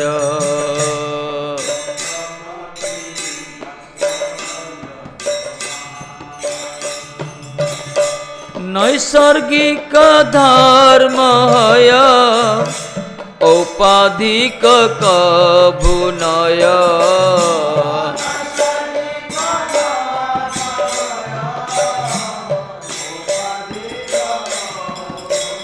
प्रभु नैसर्गिक धर्म है औपाधिक कभुनय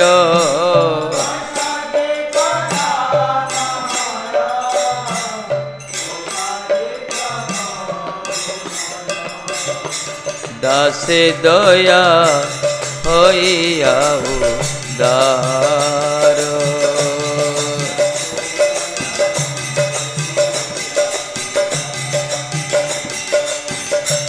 भक्त प्रति वात्सल्य तो मार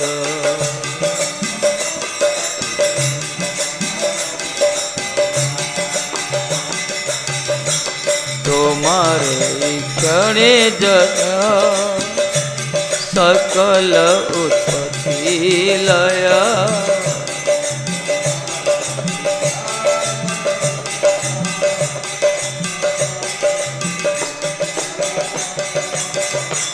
चतुर्दश भुवनेर जात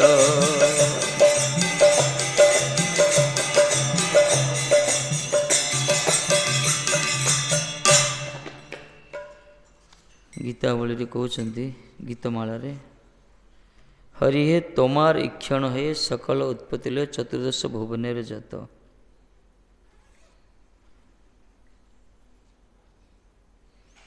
ये लिखिं पूर्व कहला यमुनाचार्य विशेषकर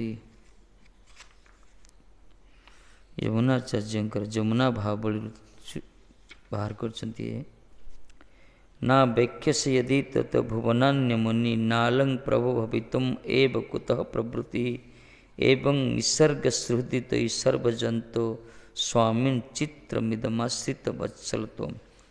ये श्लोक यमुनाचार्यंकर ताको आमर भक्ति ठाकुर गीताकार लिखिं कहते हे हरि ଆପଣଙ୍କର ଦୃଷ୍ଟି ମାତ୍ରକେ ହିଁ 14 ଭୁବନର ସୃଷ୍ଟି ହେଇଛି।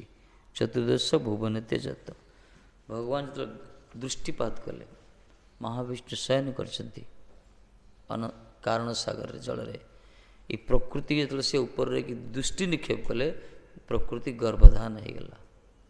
ଏ ପ୍ରକାର ଦୃଷ୍ଟି ଦ୍ୱାରା ସେ ଜଗତକୁ ସୃଷ୍ଟି କରିଛନ୍ତି। ଦୃଷ୍ଟି ମାତ୍ରେ 14 ଭୁବନର ସୃଷ୍ଟି ହେଲା ଏବଂ ପ୍ରଳୟ ହୁଏ। ପ୍ରଳୟ ବି ଏଥିରେ ହୁଏ। ସକଳ ଉତ୍ପତ୍ତି ଲୟ ଚତୁର୍ଦ୍ଦଶ ଭୁବନ ତେଜତ।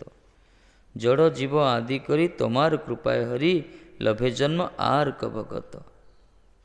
ତୁମ ଇଚ୍ଛାରେ ହିଁ ଜଡ଼ ଜଗତ ଏବଂ ଜୀବ ଜଗତର ନିର୍ମାଣ ହୁଏ ଏବଂ ତୁମ ଇଚ୍ଛା ଅନୁସାରେ ଜୀବ ଜନ୍ମ ମୃତ୍ୟୁ ଲାଭ କରେ। ତବ ଇଚ୍ଛା ମତେ ବ୍ରହ୍ମା କରେନ ସୃଜନ, ତବ ଇଚ୍ଛା ମତେ ବିଷ୍ଣୁ କରେନ ପାଳନ, ତବ ଇଚ୍ଛା ମତେ ଶିବ, ତବ ଇଚ୍ଛା ମତେ ମାୟା ସୃଜେ କାରାବାର। ଭଗବାନଙ୍କ ଇଚ୍ଛାରେ ଜଗତ ସୃଷ୍ଟି ହେଇଛି, ଭଗବାନଙ୍କ ଇଚ୍ଛାରେ ଜୀବ ଜଗତ ନିର୍ମାଣ ହେଇଛି, ଆଉ ଭଗବାନଙ୍କ ଇଚ୍ଛାରେ ହିଁ ଜୀବ ଜନ୍ମ ଲାଭ କରୁଛି, ମୃତ୍ୟୁ ବି ଲାଭ କରୁଛି। ଆମର ଜନ୍ମ ମୃତ୍ୟୁ ଭଗବାନଙ୍କ ଇଚ୍ଛାରେ। ସେ ଯଦି ଇଚ୍ଛା ନ କରେ ଆମେ ଜନ୍ମ ବି ହେଇପାରିବାନି। ସେଥିପାଇଁ କେତେ ମୃତ ଛୁଆ ବି ଜନ୍ମ ହେଉଛନ୍ତି। ସେ ଯଦି ଇଚ୍ଛା ନ କରି ମୃତ୍ୟୁ ଯଦି ସେ ଚାହିଁବେ ଅଟକେଇ ପାରିବେ, ସେ ତାଙ୍କର ଇଚ୍ଛାରେ। ତେଣୁ ଆମର ଜନ୍ମ ମୃତ୍ୟୁ ଲାଭ ତାଙ୍କର ଇଚ୍ଛାରେ ହେଉଛି। ଜଗତକୁ ସୃଷ୍ଟି କରିଛନ୍ତି ସେ ଜୀବ ଜଗତକୁ। କହିଲେ ତାହା ଦେହରେ ବୃତ୍ତି ଯତ ତମାର ଇକ୍ଷଣେ ସତ ଜନ୍ମେ ପ୍ରଭୁ ତୁମି ସର୍ବେଶ୍ୱର। ହେ ପ୍ରଭୁ ସର୍ବେଶ୍ୱର, ତୁମର ଦୃଷ୍ଟିପାତରେ ଜୀବର ପାଳନ ହୁଏ। ପାଳନ ବି ସେ କରନ୍ତି। ଭଗବାନ ଯଦି ଚାହିଁ ଦେବେ ନା, ଏଥିପାଇଁ କହୁଛନ୍ତି ଜଗନ୍ନାଥ ସ୍ୱାମୀ ନୟନ ପଥେ। କେବେ ନୟନ ପଥରେ ଆରୁଢ଼ ହେବ, ତା ଅର୍ଥ କେବେ ତୁମେ ଚାହିଁବ ପ୍ରଭୁ। କୃପା କଟାକ୍ଷ ସିଅ ମା, କେବେ କୃପା କଟାକ୍ଷ କରିବ। ଭଗବାନ ଟିକେ ଚାହିଁଦେବେ ନା, ତାହେଲେ ଜୀବର ପାଳନ ହେଇଯାଏ। ତାଙ୍କ ଦୃଷ୍ଟିପାତରେ ପାଳନ ହେଉଛି। ସେ ହିଁ ଚାହିଁଛନ୍ତି ଜଗତ ପାଳନ ହେଉଛି। ବିଶ୍ୱମ୍ବର କୁହାଗଲା। ଏଥିପାଇଁ ବିଶ୍ୱାସ କରିବା ଦରକାର। ରକ୍ଷସିତି ବିଶ୍ୱାସ।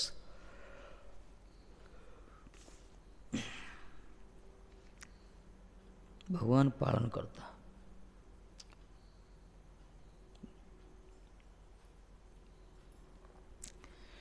କାହିଁକିନା ସକଳ ଜନ୍ତୁର ତୁମେ ସ୍ୱାଭାବିକ ନିତ୍ୟ ସମୀ ସୁହୃନ୍ ମିତ୍ର ପ୍ରାଣର ଈଶ୍ୱର। ହେ ପ୍ରଭୁ, ସମସ୍ତ ଜୀବମାନଙ୍କ ତୁମେ ସ୍ୱାଭାବିକ ଶାଶ୍ୱତ ପ୍ରଭୁ ଅଟ। ମାଲିକ ସିଏ ହିଁ ସ୍ୱାଭାବିକ ନେଚୁରାଲ ମାଲିକ, ସିଏ ଅରିଜିନାଲ ଏକଲା ଈଶ୍ୱର କୃଷ୍ଣ ଆର୍ ସଭୃତ୍ୟ।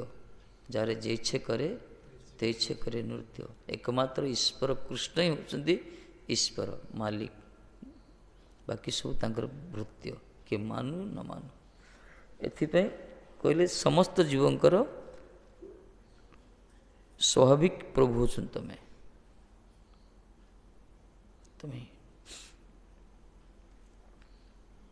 ଆମର ପଛପଟେ କ'ଣ କହୁଛନ୍ତି? ମାଲିକ କ'ଣ କହୁଛନ୍ତି? ସବକା ମାଲିକ ଏକ ହେ, ସବକା ମାଲିକ ଏକ ହେ।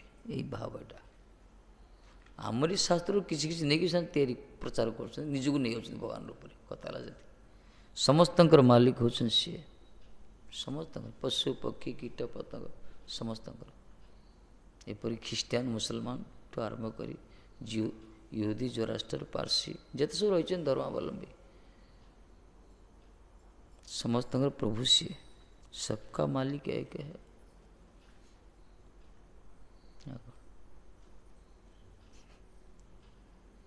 ଏଟା ତ ସବୁ ଶାସ୍ତ୍ର କହିଛନ୍ତି, ତାଙ୍କ କ'ଣ ଅଧିକ ନୂଆଟା କହିଲେ? ଆମ ଶାସ୍ତ୍ର ପୂର୍ବରୁ କୁହାଯାଇଛି। ସେ ତ ଏବେ କହିଲେ, ତାଙ୍କ ଭକ୍ତି ଠାକୁରକୁ କେତେ ବର୍ଷ ତଳରୁ କହିଛନ୍ତି ସେସବୁ। ଯମୁନାଚାର୍ଯ୍ୟ କେତେ ଶହ ବର୍ଷ ତଳରୁ ସେ ଲେଖିଛନ୍ତି ଗୀତଟା, ଶ୍ଲୋକଟାକୁ, ତାର ଅର୍ଥଟା ହିଁ ଲେଖିଛନ୍ତି। ଏମାନେ ଆମରି ଶାସ୍ତ୍ର ବାହାର କରି କିଛି ଗୋଟେ ସାଧନ କରିକି ଜଗତରେ କିଛି ଗୋଟେ ଭଗବାନ ହେଇଯାଉଛନ୍ତି, ଗୋଟେ ଆଡ଼ୁ କହିଦେଉଛନ୍ତି, ଲୋକ ଯା ତାକୁ ମାନୁଛନ୍ତି। ଏଇ ହେଉଛି କାରଣ। ସମସ୍ତ ଜୀବମାନଙ୍କର ତୁମେ ସ୍ୱାଭାବିକ ଶାଶ୍ୱତ ପ୍ରଭୁ ଅଟ। ସ୍ୱାଭାବିକ ଶାଶ୍ୱତ ପ୍ରଭୁ ମାନେ ନିତ୍ୟ ପ୍ରଭୁ। ସମସ୍ତଙ୍କର ସେ ପ୍ରଭୁ, ଖାଲି ଆମରି ବୋଲି ନାହିଁ, ସମସ୍ତଙ୍କର। ଭଗବାନ ସମସ୍ତେ ତାଙ୍କର ସନ୍ତାନ, ସମସ୍ତେ ସନ୍ତାନ। ବ୍ରଜରେ ଗୋଟେ ଗୋମାତା ଥିଲେ, ଗୋମାତା ତ ବ୍ରଜରେ ବହୁତ ଗୋଚାରଣ ହେଉଛି। ଥରେ କ'ଣ ହେଇଛି, ଗୋପମାନେ ଗୋଚାରଣ କରି ସନ୍ଧ୍ୟା ଗୋଧୂଳି ଲଗନ ନେଇ ଆସୁଛନ୍ତି ସବୁ, କିନ୍ତୁ ଗୋଟେ ସିଂହ ହାବୁଡ଼ରେ ପଡ଼ିଗଲା, ଗୋଟେ ବାଘ ହାବୁଡ଼, ବାଘ ନା ବୋଧେ ଗୋଟେ ଗୋମାତାକୁ ସେ ଅଟକାଇଲା, ତାକୁ ନେଇଗଲା ଗୋଟେ ଗୁମ୍ଫା ଭିତରୁ ନେଇଗଲା ଖାଇବା ପାଇଁ। ବାଘ ଆଗରେ ଗୋମାତା କ'ଣ କରିବ? କିଛି କରିପାରିବନି। ସେତେବେଳେ ସେମାନେ କଥା ହେଉଥିଲେ, ସେ ସମୟରେ ତାଙ୍କର କଥୋପକଥନ ହେଉଥିଲା। ବାଘ କହିଲା ମୁଁ ଖାଇବି। ଗୋମାତା ପ୍ରାର୍ଥନା କଲା, ଦେଖ ବାଘ ମାମୁଁ, ମୋତେ ଖାଅ, ମନା ନାହିଁ, କିନ୍ତୁ ମୋର ଛୁଆଟା ଅଛି, ଦିନ ସାରା ସେ ଦୁଗ୍ଧ ପାନ କରିନି। ମୁଁ ପ୍ରତିଜ୍ଞା କରୁଛି, କଥା ଦେଉଛି, ମୁଁ ଗୁହାଳକୁ ଯିବି, ମୋ ବାଛୁରୀ ଛୁଆଟାକୁ ଦୁଗ୍ଧପାନ କରେଇଦେବି, ତାପରେ ମୁଁ ଫେରି ଆସିବି। ବାଘ ନିଷ୍ଠ ହେଲେ ବି କ'ଣ ହେଲା, ରାଜି ହେଇଗଲା, ହଉ ଯାଅ। କ'ଣ ଭାବିଲା, କ'ଣ ଭଗବାନ ଏ ଗୋମାତା ଏ ପ୍ରକାର ଏତେ ସରଳ, ଏତେ ମାନେ ପ୍ରତିଶ୍ରୁତିବଦ୍ଧ, ସିଏ ପ୍ରତିଜ୍ଞା ପାଳନ କରନ୍ତି ନିଜର ଜବାବକୁ। ଗଲେ ତାଙ୍କୁ ବାଛୁରୀକୁ ଦୁଗ୍ଧପାନ କରିଲେ, ତାକୁ ପୁରା ଲେହନ କଲେ, ଚକ୍ଷୁର ଅଶ୍ରୁପାତ ହେଉଛି, କାନ୍ଦୁଛନ୍ତି, ମରିଯିବ ନା। ତାପରେ ଆସିଲେ, ବାଘ ଦେଖି ଆଶ୍ଚର୍ଯ୍ୟ ହେଇଗଲା, ଆଶ୍ଚର୍ଯ୍ୟ ପୁରା। ଯେତେବେଳେ ଖାଇବା ପାଇଁ ପ୍ରକଟ ହେଇଛନ୍ତି, ଠାକୁରଜୀ ପ୍ରକଟ ହେଇଗଲେ ସେଠି, ସ୍ୱୟଂ କୃଷ୍ଣ ବିରାଜମାନ ହେଇଗଲେ। ରହିପାରିଲେନି, କାହିଁକିନା ସେ ସମସ୍ତେ ଶରଣାଗତ ନା ସେଠି ଭଗବାନଙ୍କ ଉପରେ। ସେଠି ମଝିରେ ଚିନ୍ତା କରୁଥାଏ ଭଗବାନଙ୍କୁ, ସବୁବେଳେ କୃଷ୍ଣ ଚିନ୍ତା ସ୍ମରଣ। ଏହି ପ୍ରକାର ଯେଉଁମାନେ ନିଜର ସତ୍ୟତା ବି ପାଳନ କରନ୍ତି, ଭଗବାନ ଉପରେ ପୂର୍ଣ୍ଣ ଭରସା ରଖିକରି ନିଜର କର୍ତ୍ତବ୍ୟ କର୍ମ କରନ୍ତି, ତାଙ୍କ ପଛେ ପଛେ ଭଗବାନ ରହିଛନ୍ତି, ଭଗବାନ ତାଙ୍କୁ ରକ୍ଷା କରୁଛନ୍ତି। କହିଲେ ସେଥିପାଇଁ ସେ ସ୍ୱାଭାବିକ ପ୍ରଭୁ, ସିଏ ସକଳ ଯନ୍ତ୍ର ତୁମେ ସ୍ୱାଭାବିକ ନିତ୍ୟ ସ୍ୱାମୀ। ସେଥିପାଇଁ ନେଇ ଶ୍ରୁହୁନ୍ ମିତ୍ର ପ୍ରାଣର ଈଶ୍ୱର, ତୁମେ ହିଁ ବନ୍ଧୁ, ତୁମେ ହିଁ ସଖା, ତୁମେ ହିଁ ପ୍ରାଣର ଈଶ୍ୱର ପ୍ରଭୁ। ତାଙ୍କ ଭଳିଆ ବନ୍ଧୁ କିଏ ନାହାନ୍ତି, ଆମେ ବିନା ବନ୍ଧୁ କିଏ ଅଛି তোমার, তোমার লইতে আমি হই নবতার। ଭଗବାନ ହିଁ ବନ୍ଧୁ କୁହାଗଲା। ତାଙ୍କ ଭଳିଆ ବନ୍ଧୁ କେହି ନାହାନ୍ତି ଆମ ଜଗତରେ, ତାଙ୍କ ଭଳିଆ ସଖା କେହି ନାହାନ୍ତି, ତାଙ୍କ ଭଳିଆ ସଖା କେହି ନାହାନ୍ତି। ଏ ଜଗତର ବନ୍ଧୁ ସଖା ମାନେ ଭାଇ ମାଲ ପାଣି ସରିଲେ ସବୁ ଉଡ଼ିକି ପଳେଇବେ, ମାନେ ରହିବେନି। ସତେ ଗୋଟେ ପାଠ ହେଉଥିଲା ନା, ବେକାରୀ ବୁଲା ହେଉଥିଲା ନା ମନ୍ଦିରରୁ, ଗୋଟେ ଗଳ୍ପ ହେଉଥିଲା, ଗୋଟେ ବେକାରୀ ବୁଲା ଦର୍ପଣ ନା କ'ଣ, କ'ଣ ସେ ଗଳ୍ପଟା? ବୁଲା ବୋଲି ଜଣେ ଥିଲା ବେକାର, ଯେତେବେଳେ ତା ପାଖରେ ଧନ ଥିଲା, ସବୁ ଥିଲେ ତା ପାଖରେ, ନାଁଟା କ'ଣ? ଯେତେବେଳେ ସେ ବେକାର ହେଇଗଲା, ତାକୁ କେହି ରହିଲେନି, ତା ପାଖରେ କେହି ରହିଲେନି, ସବୁ ଛାଡ଼ିକି ପଳେଇଲେ, ସବୁ ପଇସା ଯେତେବେଳେ ସରିଗଲା, ଆଉ ଥରେ ପୁନର୍ବାର ଯେତେବେଳେ ପଇସା ଅଛି, ସବୁ ଆସିଗଲେ, ସବୁ ଆସିଗଲେ ସେ ତା ପାଖକୁ। ସଂସାର ଏମିତି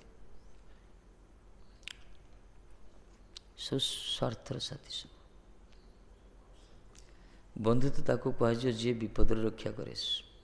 ପ୍ରକୃତ ବନ୍ଧୁ ଭଗବାନ, ତାଙ୍କୁ ଭଜନ ନ କଲେ ସେ ଆମ ପାଖରେ ଅଛନ୍ତି, ତାଙ୍କୁ ଗାଳି କଲନ୍ତୁ ସେ ଆମକୁ ଛାଡ଼ି ଯାଇନାହାନ୍ତି।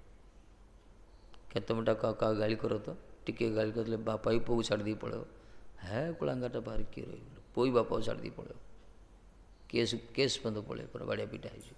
କିନ୍ତୁ ଭଗବାନଙ୍କୁ ଆମେ କେତେ ଗାଳି କଲନ୍ତୁ, ସେ ଭିତରେ ଅଛନ୍ତି ନା, ନାସ୍ତିମାନ ଭିତରେ ଅଛନ୍ତି ନା, ପାଖଣ୍ଡିମାନଙ୍କ ଭିତରେ, ସେମାନେ କେହି ମାନୁନାହାନ୍ତି, ସବୁବେଳେ ଗାଳି କରୁଛନ୍ତି,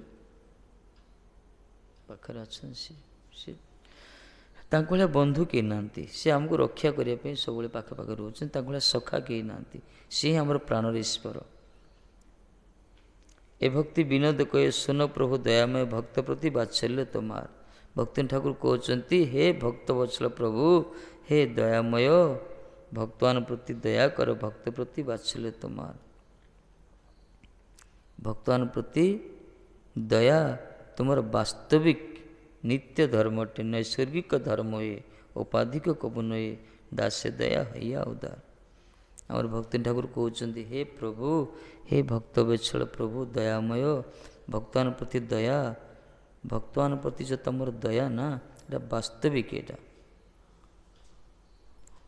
ବାସ୍ତବିକ, ଏଇଟା କୁହାଗଲା। ଏଥିରେ କ'ଣ କୃତ୍ରିମତା ନାହିଁ। ଏଠି ଭଗବାନଙ୍କର ଦୟା ଜୀବମାନଙ୍କ ପ୍ରତି, ଅଥବା ନିତ୍ୟ ଧର୍ମ ଅଟେ, ଏଇଟା ନିତ୍ୟ ଧର୍ମ ତାଙ୍କର, କୌଣସି ଉପାଧିକ ଧର୍ମ ନୁହେଁ। ଉପାଧିକ ଧର୍ମ ମାନେ କିଛି ଯୋଗ୍ୟତା ଦେଇକି ସେ ଆସନ୍ତିନି।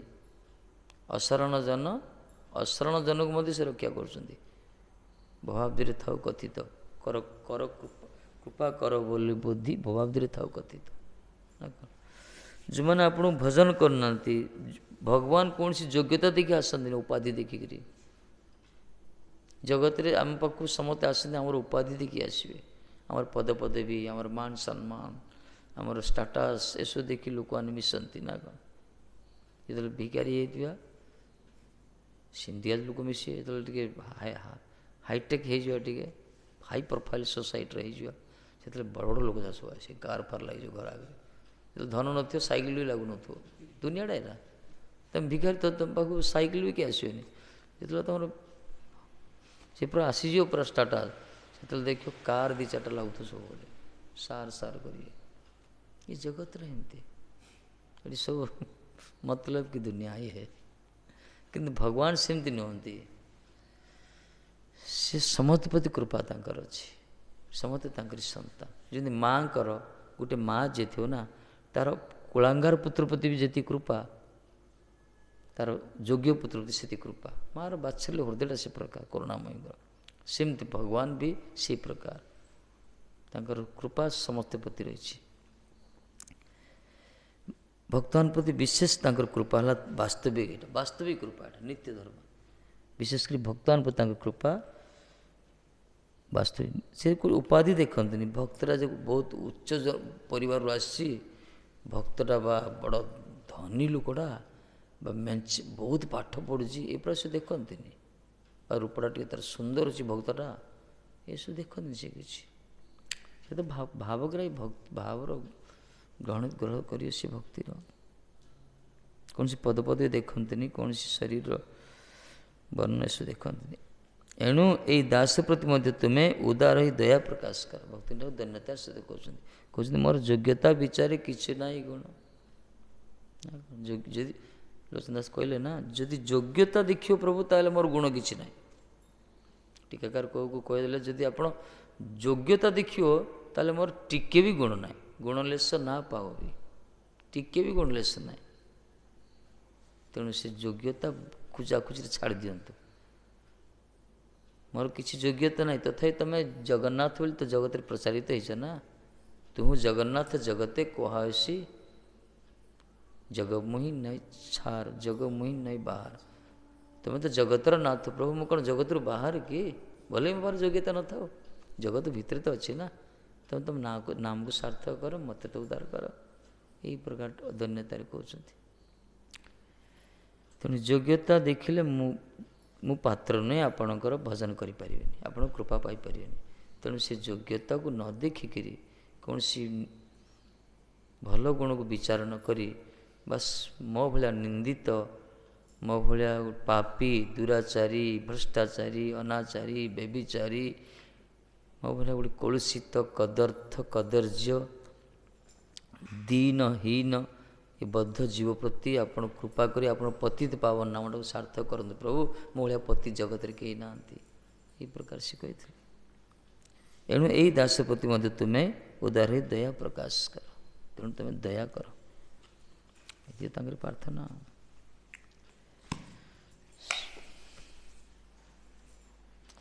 ହରେ କୃଷ୍ଣ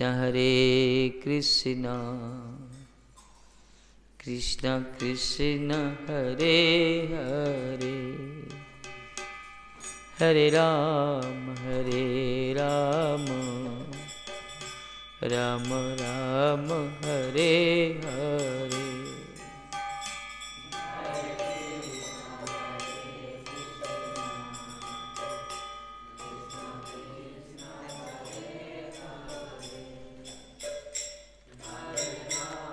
ଦୁଇଟା କାଲି ଯେତେବେଳେ ସରିଗଲା,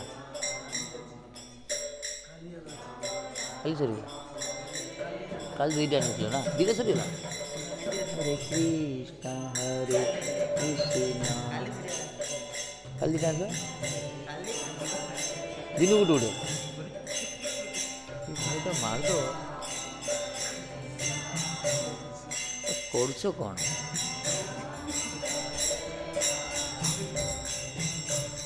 हरे कृष्ण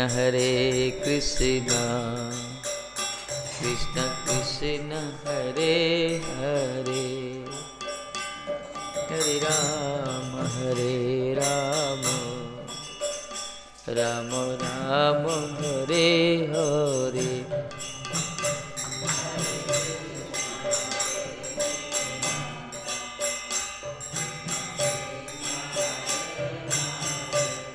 गौरांग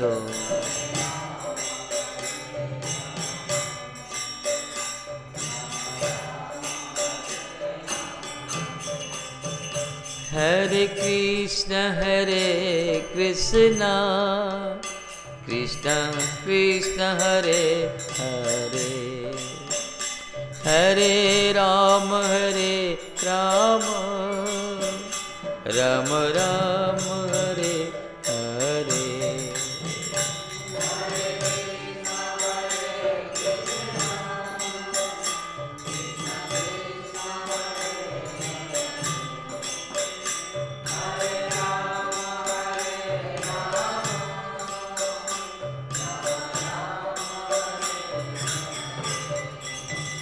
हरे कृष्ण कृष्ण कृष्ण हरे हरे, हरे राम राम राम हरे हरे।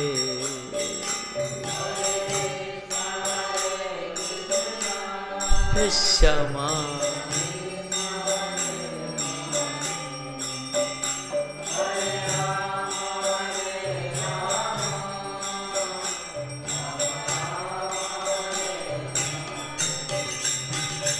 हरे कृष्ण कृष्ण कृष्ण हरे हरे, हरे राम राम राम हरे हरे।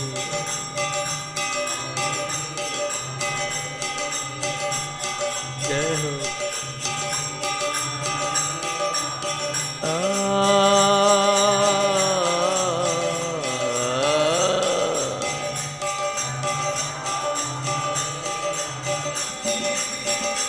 हरे कृष्ण कृष्ण हरे हरे, हरे राम राम राम हरे हरे।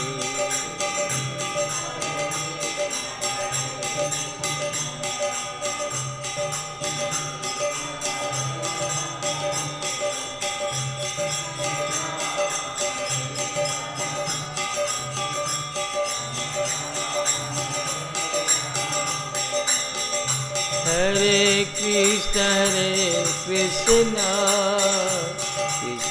कृष्ण हरे हरे, हरे राम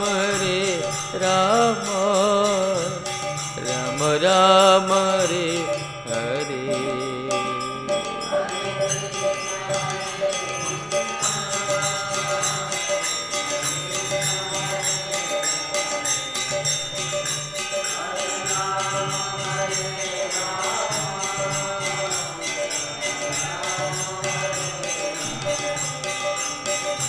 हरे कृष्ण कृष्ण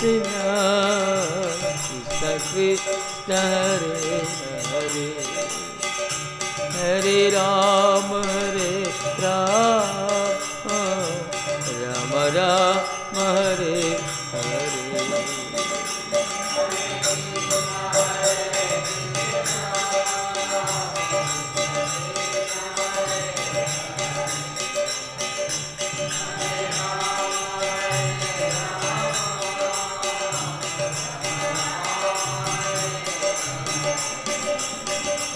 हरे कृष्ण कृष्ण कृष्ण हरे हरे, हरे Ram Ram Ram Hare Hare.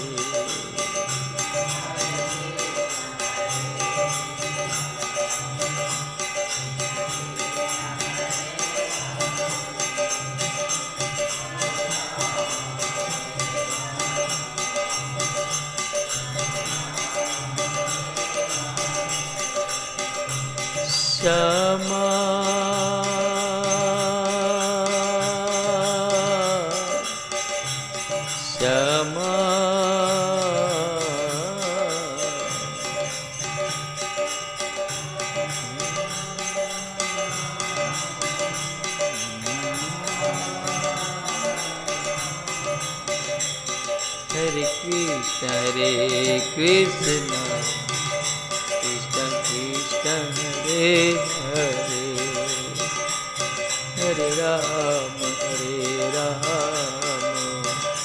Rama Rama Hare Hare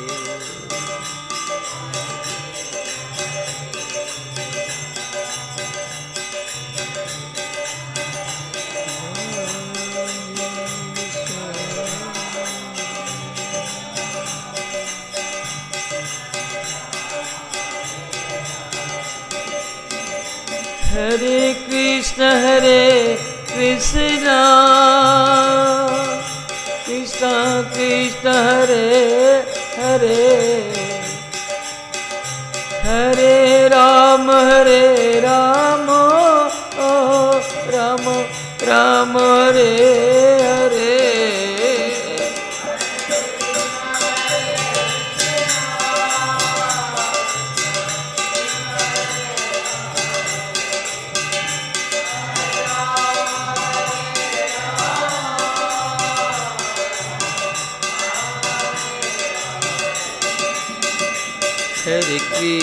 Hare Krishna Krishna Krishna Hare Hare Hare Rama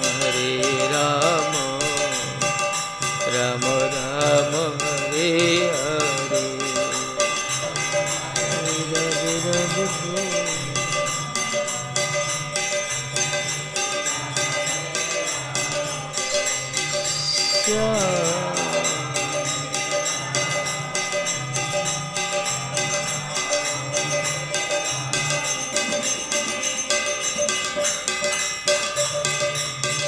Radhe मेरे स्वामी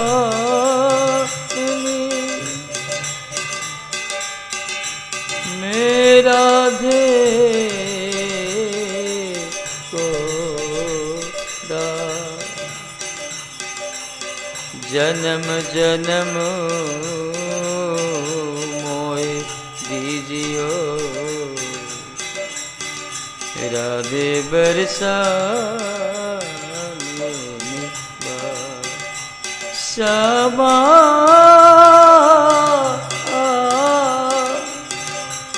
He Shama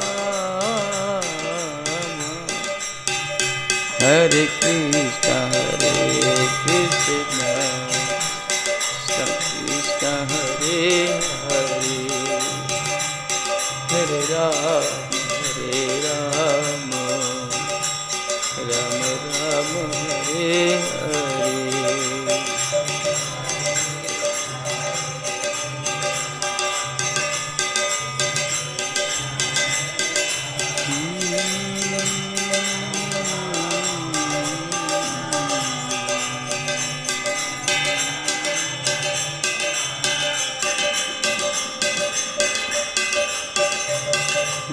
Radhe Radhe Govind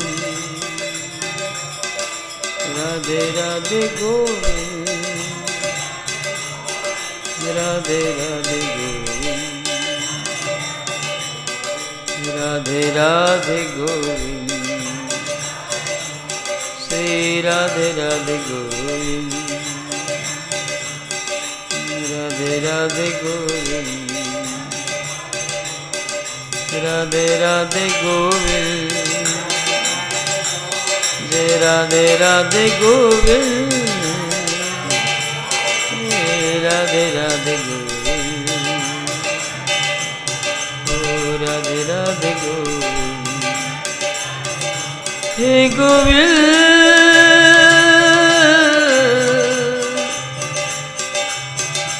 Hey Govind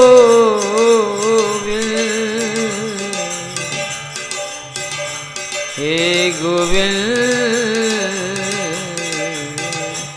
Govind Govind Govind Govind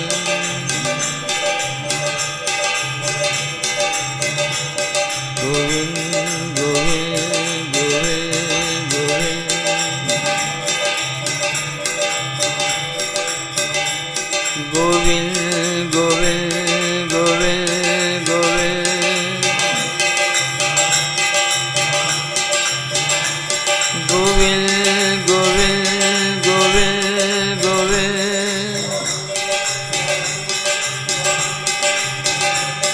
Govind Govind Govind Govind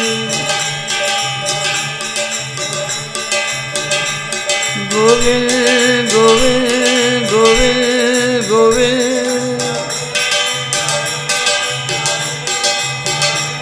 Govind Govind Govind Govind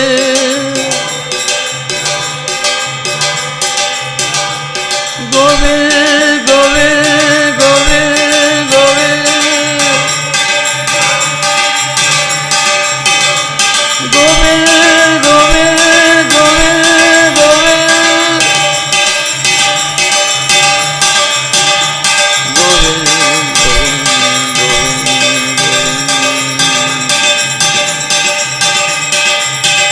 Hey Govind,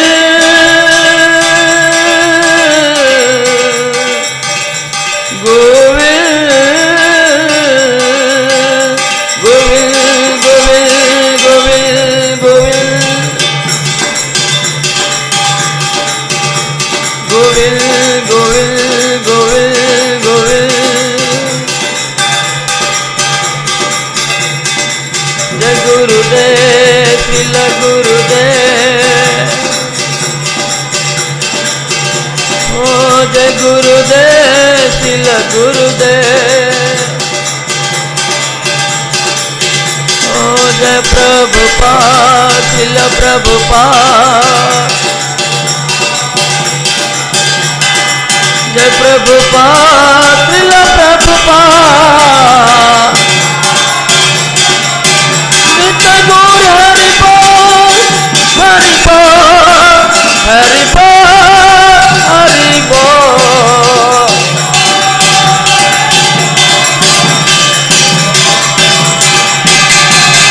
Gaur Hari Bol, Hari Bol, Hari Bol, Hari Bol.